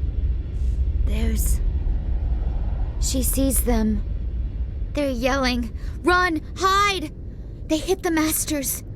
But the Masters, they have lights and hoses. Daddy's... he's melting! Shh! She doesn't want to see that! Don't make her look! Don't look! Stupid! Stupid! I know it hurts, Talitha. I'm sorry. But you need to deal with this. What happened to them? Think. When she thinks, water comes out of her eyes. The Masters beat her when she wastes water. So she doesn't think anymore. She sees them. Mommy and Daddy. Burning in white light, melting, going to pieces. They can't even say anything to her. They're dead, Shepard. They try to save her and the Masters burn them. Can she stop remembering now, please? I'm gonna take a step towards you now, okay?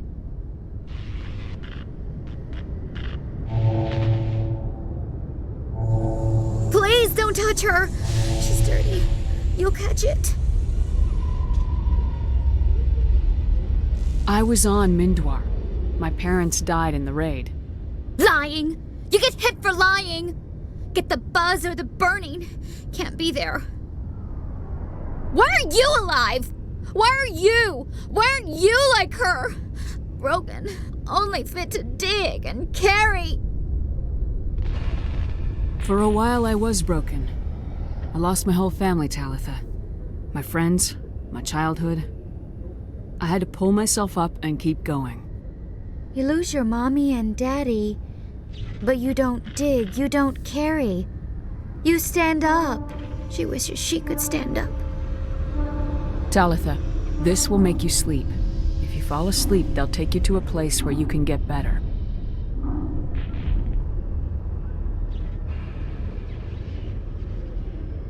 Will she have bad dreams?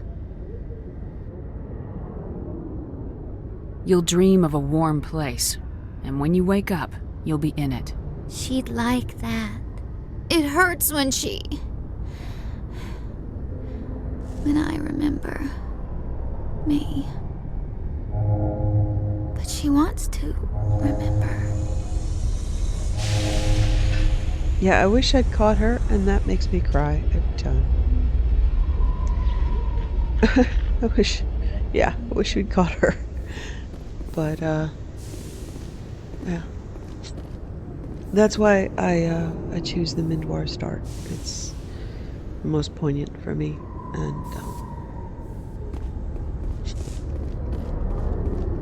that makes me cry. Also, my main Shepard, who has a Mindwar beginning, is from Of Kittens and Broken Things, and she makes me cry too, so.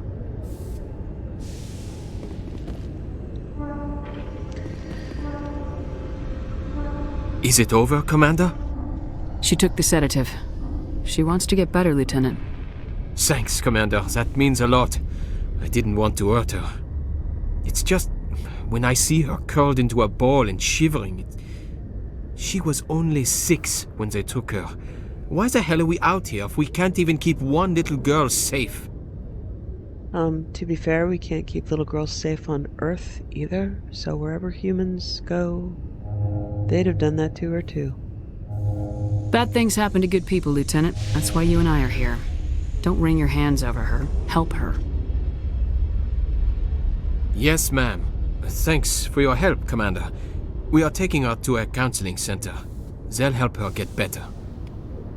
Thank you, Gerard, and I'm sorry that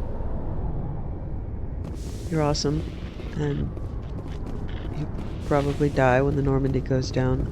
I don't remember there is a list, but I think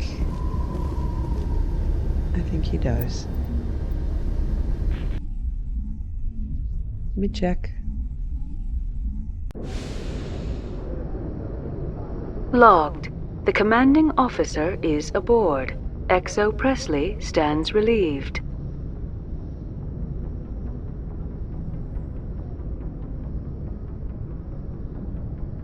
A little bit of research. He does not die. He is not a member. Yeah, I don't think Joker has anything new to say, but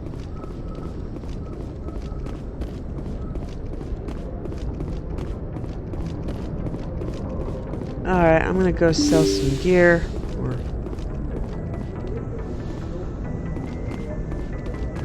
So let's see, my inventory. Yeah, I've only used like 50 Omnigel, and then I redid my electronics, so I'm not gonna worry about it. Looking for supplies? Let's see what you got. You bet, Commander.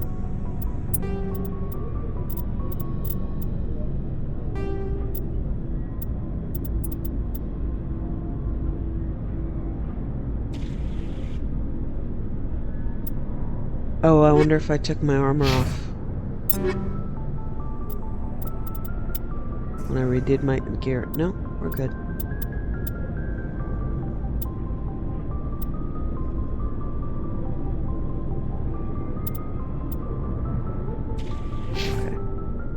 Looking for supplies? Let's see what you got. You bet, Commander.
Space combat, general tactics. Shells lofted by surface navies crash back to Earth when their acceleration is overwhelmed by gravity and air resistance. In space, a projectile has unlimited range. It will keep moving until it hits something. Practical gunnery range is determined by the velocity of the attacker's ordnance and the maneuverability of the target. Beyond a certain range, a small ship's ability to dodge trumps a larger attacker's projectile speed.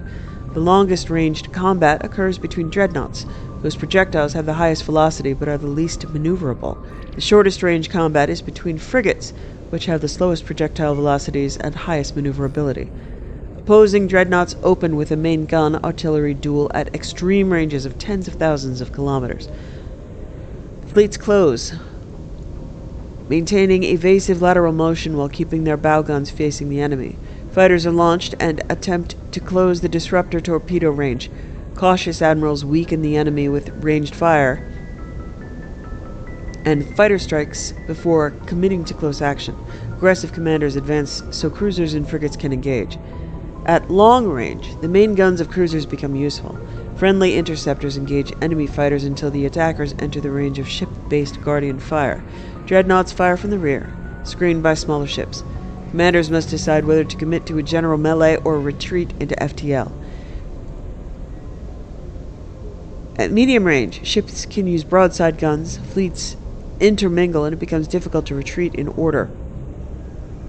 Ships with damaged kinetic barriers are vulnerable to Wolfpack frigate flotillas that speed through the battle space. Only fighters and frigates enter close knife fight ranges of 10 or few kilometers. Fighters lose their disruptor torpedoes, bringing down a ship's kinetic barriers and allowing it to be swarmed by frigates. Guardian lasers become viable weapons, swatting down fighters and boiling away warship armor. Neither dreadnought nor cruisers can use their main guns at close range. Laying the bow on a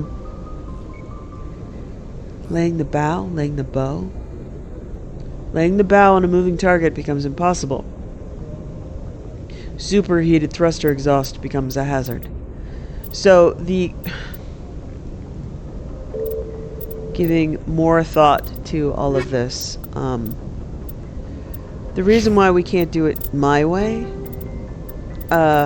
is because my solution would be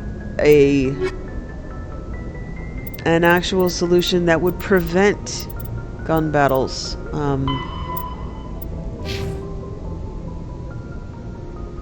So my solution would mean, okay, if you can manage all of the power in an ESO core, if you've managed power systems, why can't you absorb heat or even impact, all of which are energy and stored in batteries? And the reason is because they still want to be able to have space battles. If you can absorb all of those impacts, you can also absorb weapons. And they don't want that.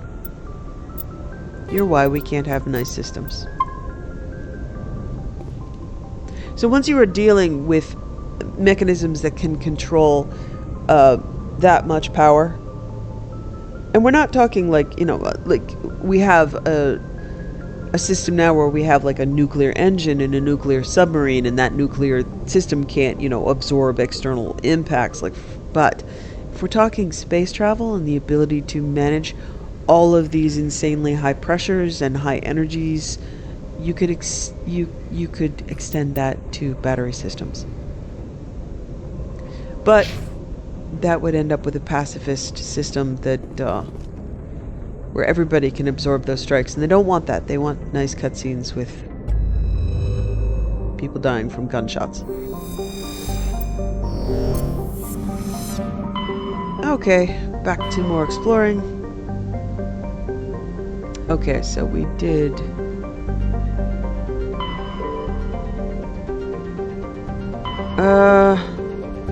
yeah, I might as well just go do the rogue VI.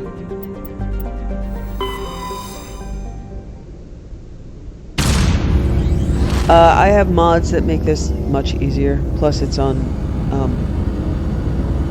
casual difficulty, so this will be easy.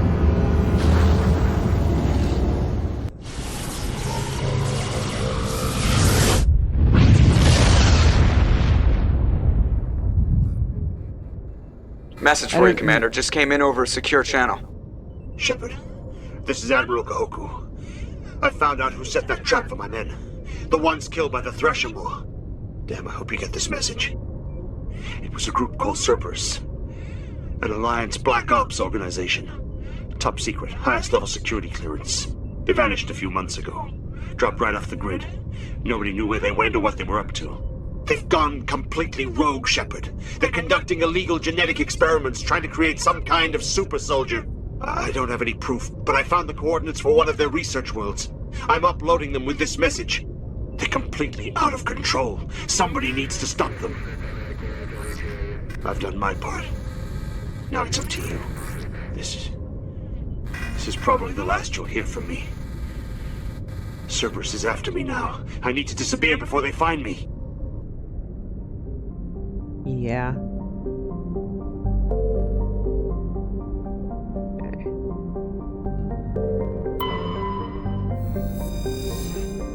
Pluto is one of Sol's numerous ice dwarf worlds. It's mainly of note for being the gravitational anchor for the Prothean mass relay to Arcturus. Pluto and the Charon relay, formerly encased in ice and considered a moon, orbit each other. Pluto's orbit was circularized in 2157 as a side effect of the Charon mass relay's recovery operations.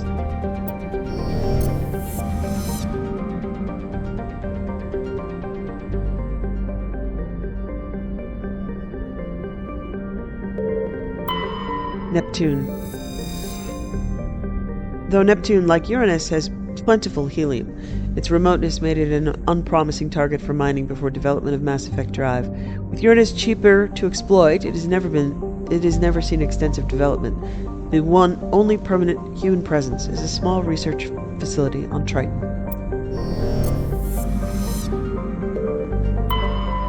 Uranus. After the development of Mass Effect FTL Drive, distant Uranus was the target of a land rush to exploit its combination of plentiful helium-3 and shallow, for a gas giant, gravity well. Today, Uranus is the largest producer of helium-3 in Alliance space.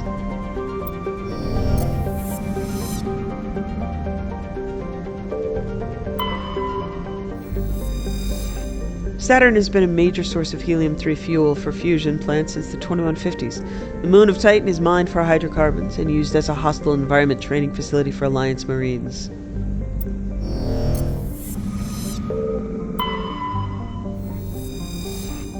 Jupiter's deep gravity well and lethal radiation have kept its moons from being significantly exploited.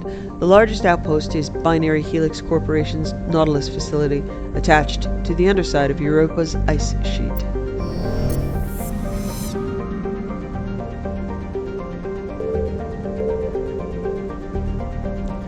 I don't think there's anything in the asteroid belt.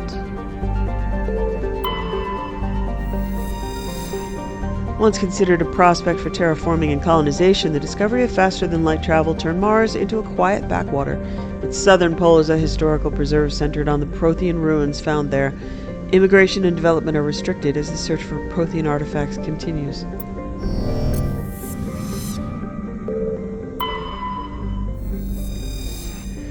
With its molten temperature, this is Venus. With its molten temperature, sulfuric acid clouds, and crushing carbon dioxide atmosphere, Venus has only a handful of aerostat research outposts.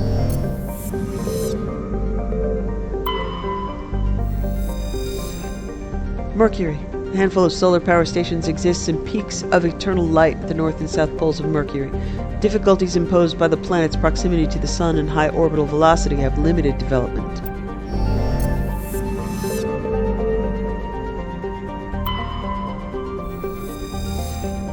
Earth. For detailed information, please refer to the standard issue Alliance Galactic Codex. Earth orbit is riddled with debris generated by bootstrap space development. Use of kinetic barriers is recommended at altitudes over 85 kilometers.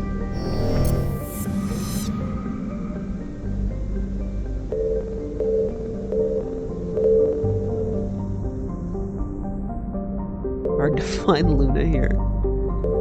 Where'd you go? Okay.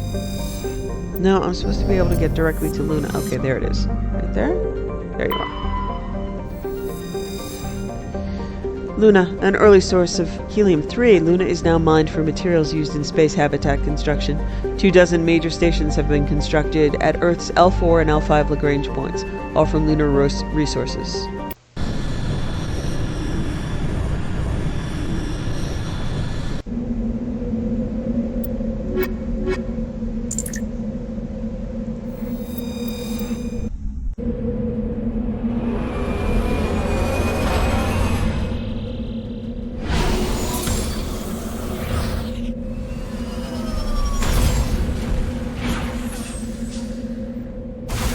Okay, I think the mod that I have has changed the way this works. It's a lot easier this time. I believe it took all 3 of the stations that are all over the place and put them in one spot. Added in like landing sites that would be found in Mass Effect 2 and 3. Landing pads.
Yeah, so now, yeah, okay.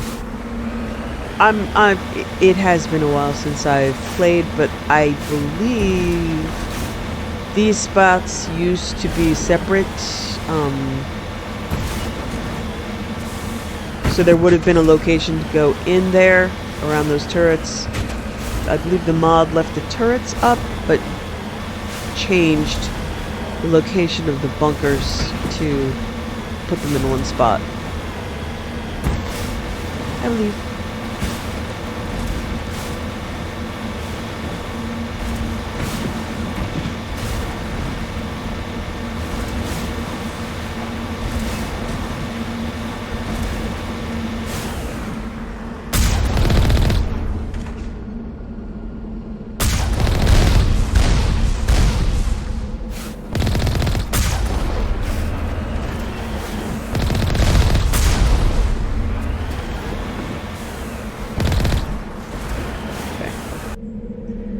I really wish there was a timer indicator to tell you when your heavy cannon was available.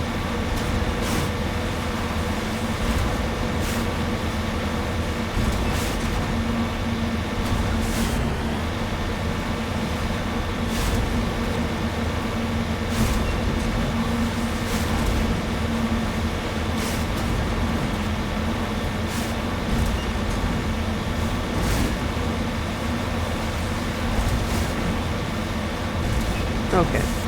Yeah.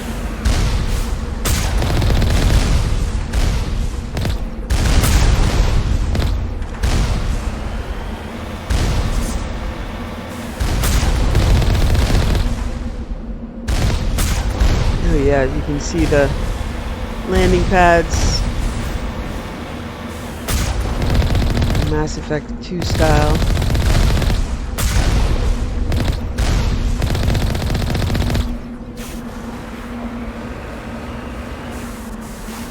Okay, so instead of going to 3 separate locations, I can go to these in order.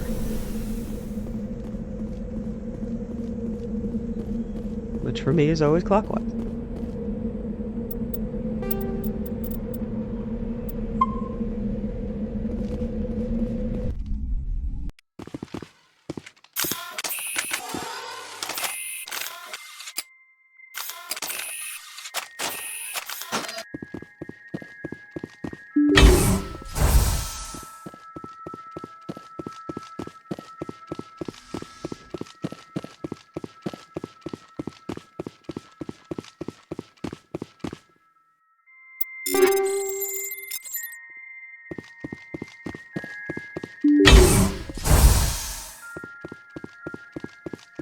I know I could shoot out those power junctions, but I actually wouldn't, because you would assume that the power junctions are actually, you know, keeping life support, and you don't want to, if people are still alive, you don't want to cut out their oxygen supply. So I can afford to do this in this run through is ignore the power junctions because I don't know what they're feeding.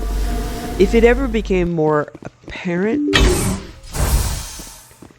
that the power junctions were absolutely necessary, I would do it, but in this case, they really don't make them. These, on the other hand.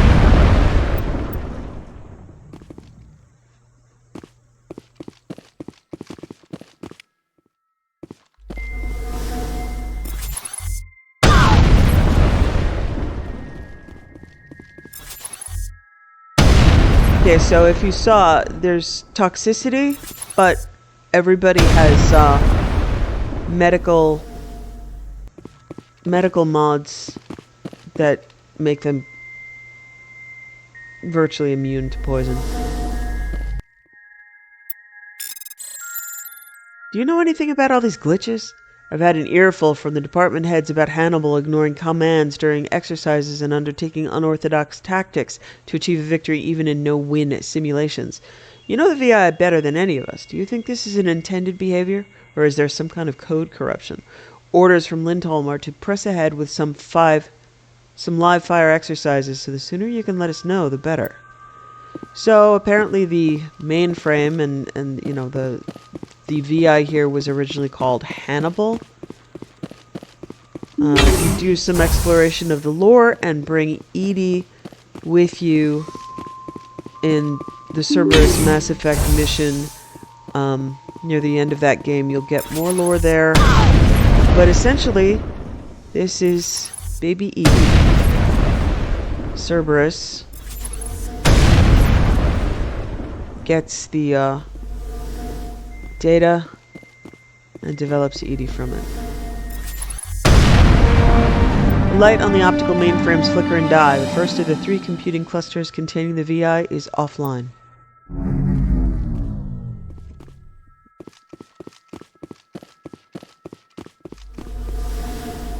Oh wow, there was more data here and I need to get it before I kill everything, huh? I missed the story. I think they just repeat the same data 3 times, but I'm not sure. We'll see.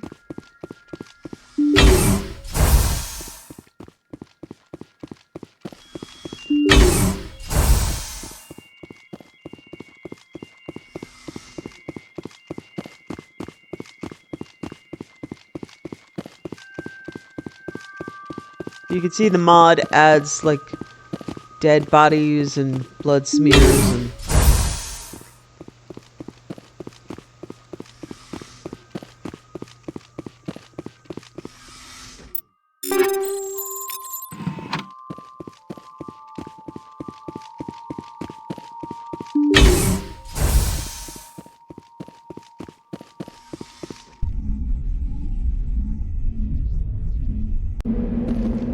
so, second verse, same as the first, a little bit louder and a little bit worse.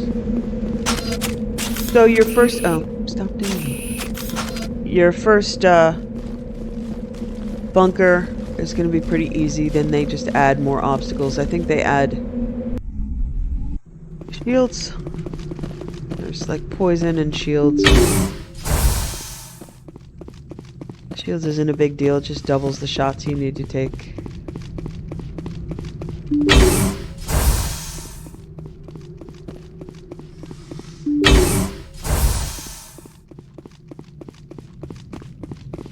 Finally! This can actually be a pretty hard fight on higher difficulties.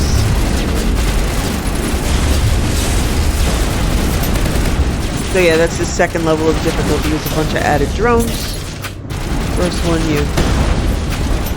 So the concept is that the AI is learning and upping its defense, which doesn't make any sense if with each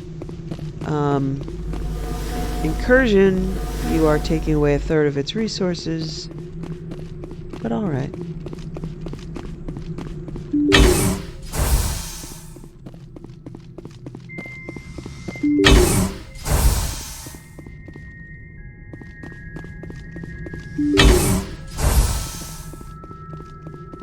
Alright, let's see.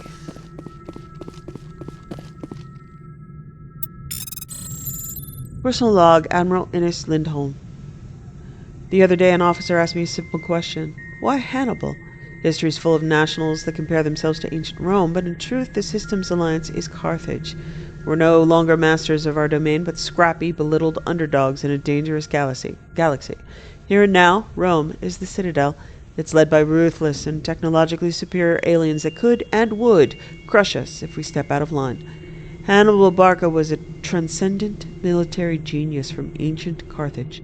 He was a tactician of supreme quality, whose men never mutinied, and that threatened Rome like never before. There's no better time for a VI that would help us to level the playing field.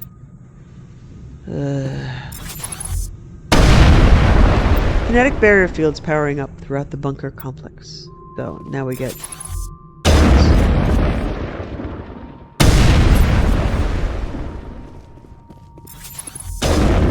I think we're good, Shepard.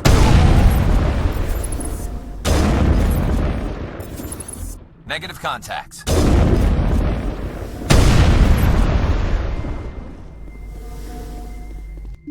All clear. If only military geniuses understood that the genius of military is not fighting. But we get Instead, we get fearful idiots.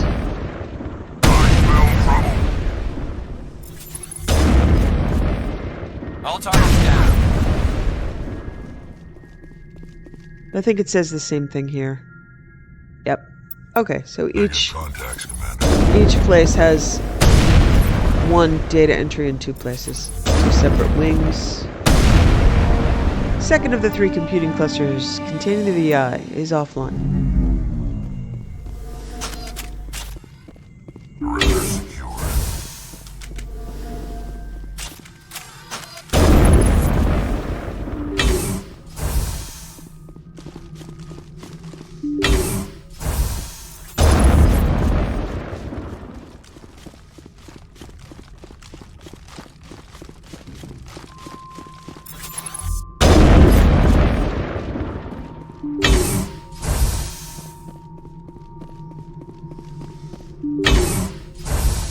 So none of the Mass Effect 1 DLC are like really great. I do like Citadel Station. I mean, I do like Pinnacle Station. But they're all like very like cheap copy and paste stuff without any new visuals or models. The mods make them a bit better, and I'm just doing this for... I don't need to do this in this run-through. All the awards that I could get from it, I already have from previous run-throughs.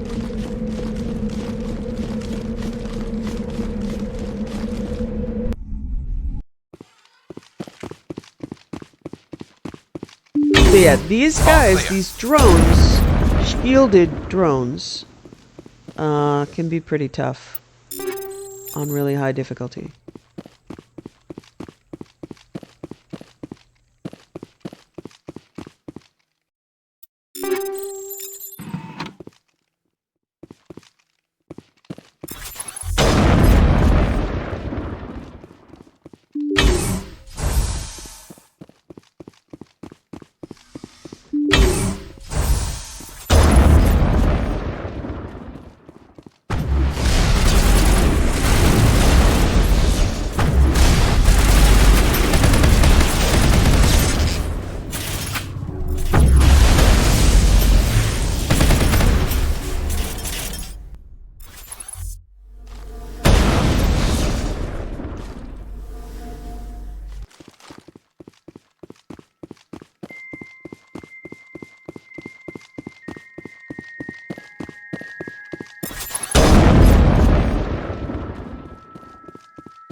There are extra drones this time.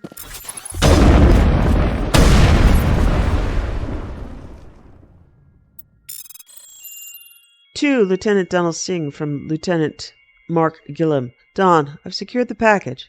How the Alcor could let one of these babies slip through their fingers is beyond me, but their targeting VI is a beaut.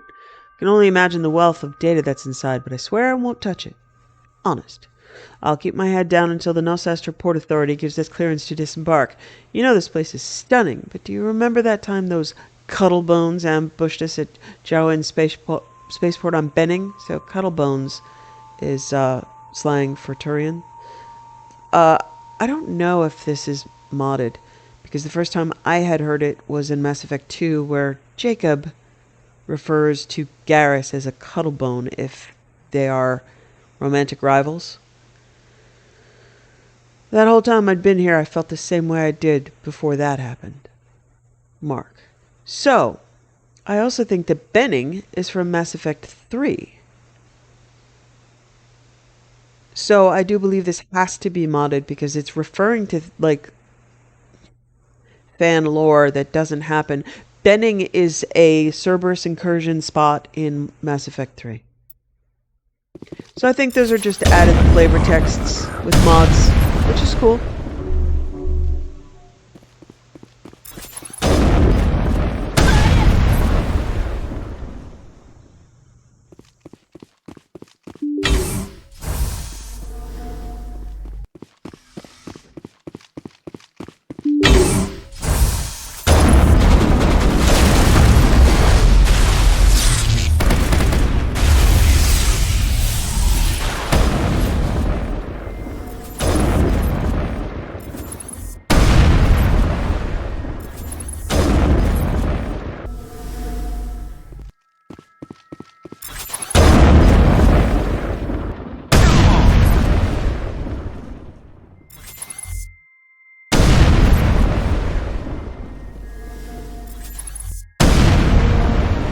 burst of white noise over all frequencies nearly deafens you. Your heart suit's heads-up displays interprets it into a series of zeros and ones. They repeat again and again, blanketing all frequencies until the lights on the final VI cluster flicker and die. Specialization class achieved. Your specialization class will replace your base class in the talents in the squad screen. Talent ranks in your base class transfer over to your specialization class. Go to your squad screen to view the bonuses you gain with each rank in your specialization class. So yeah, I already have Commando.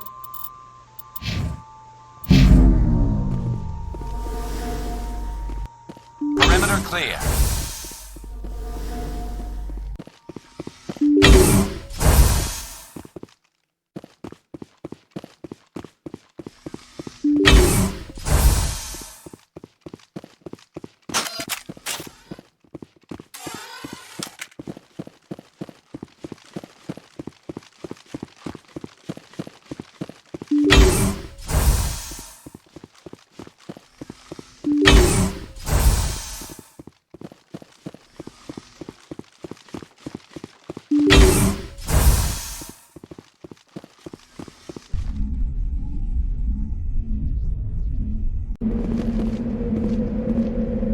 Alright, one last spot to go here. Debris. And then that's it. The moon. I don't know if that's supposed to be the sun or not. There's Earth.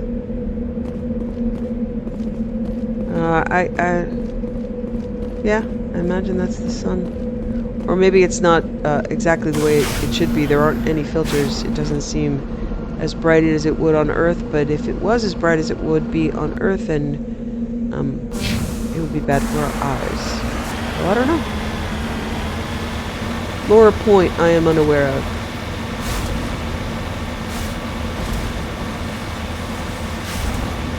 Ground is lit, so the sun is out. We see the Earth, so we're not on the dark side.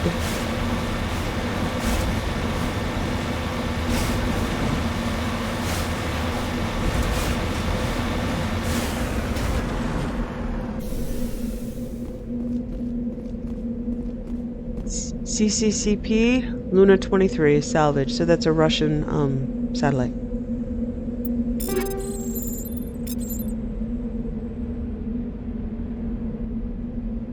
Or not satellite, lander. Moon lander. Okay.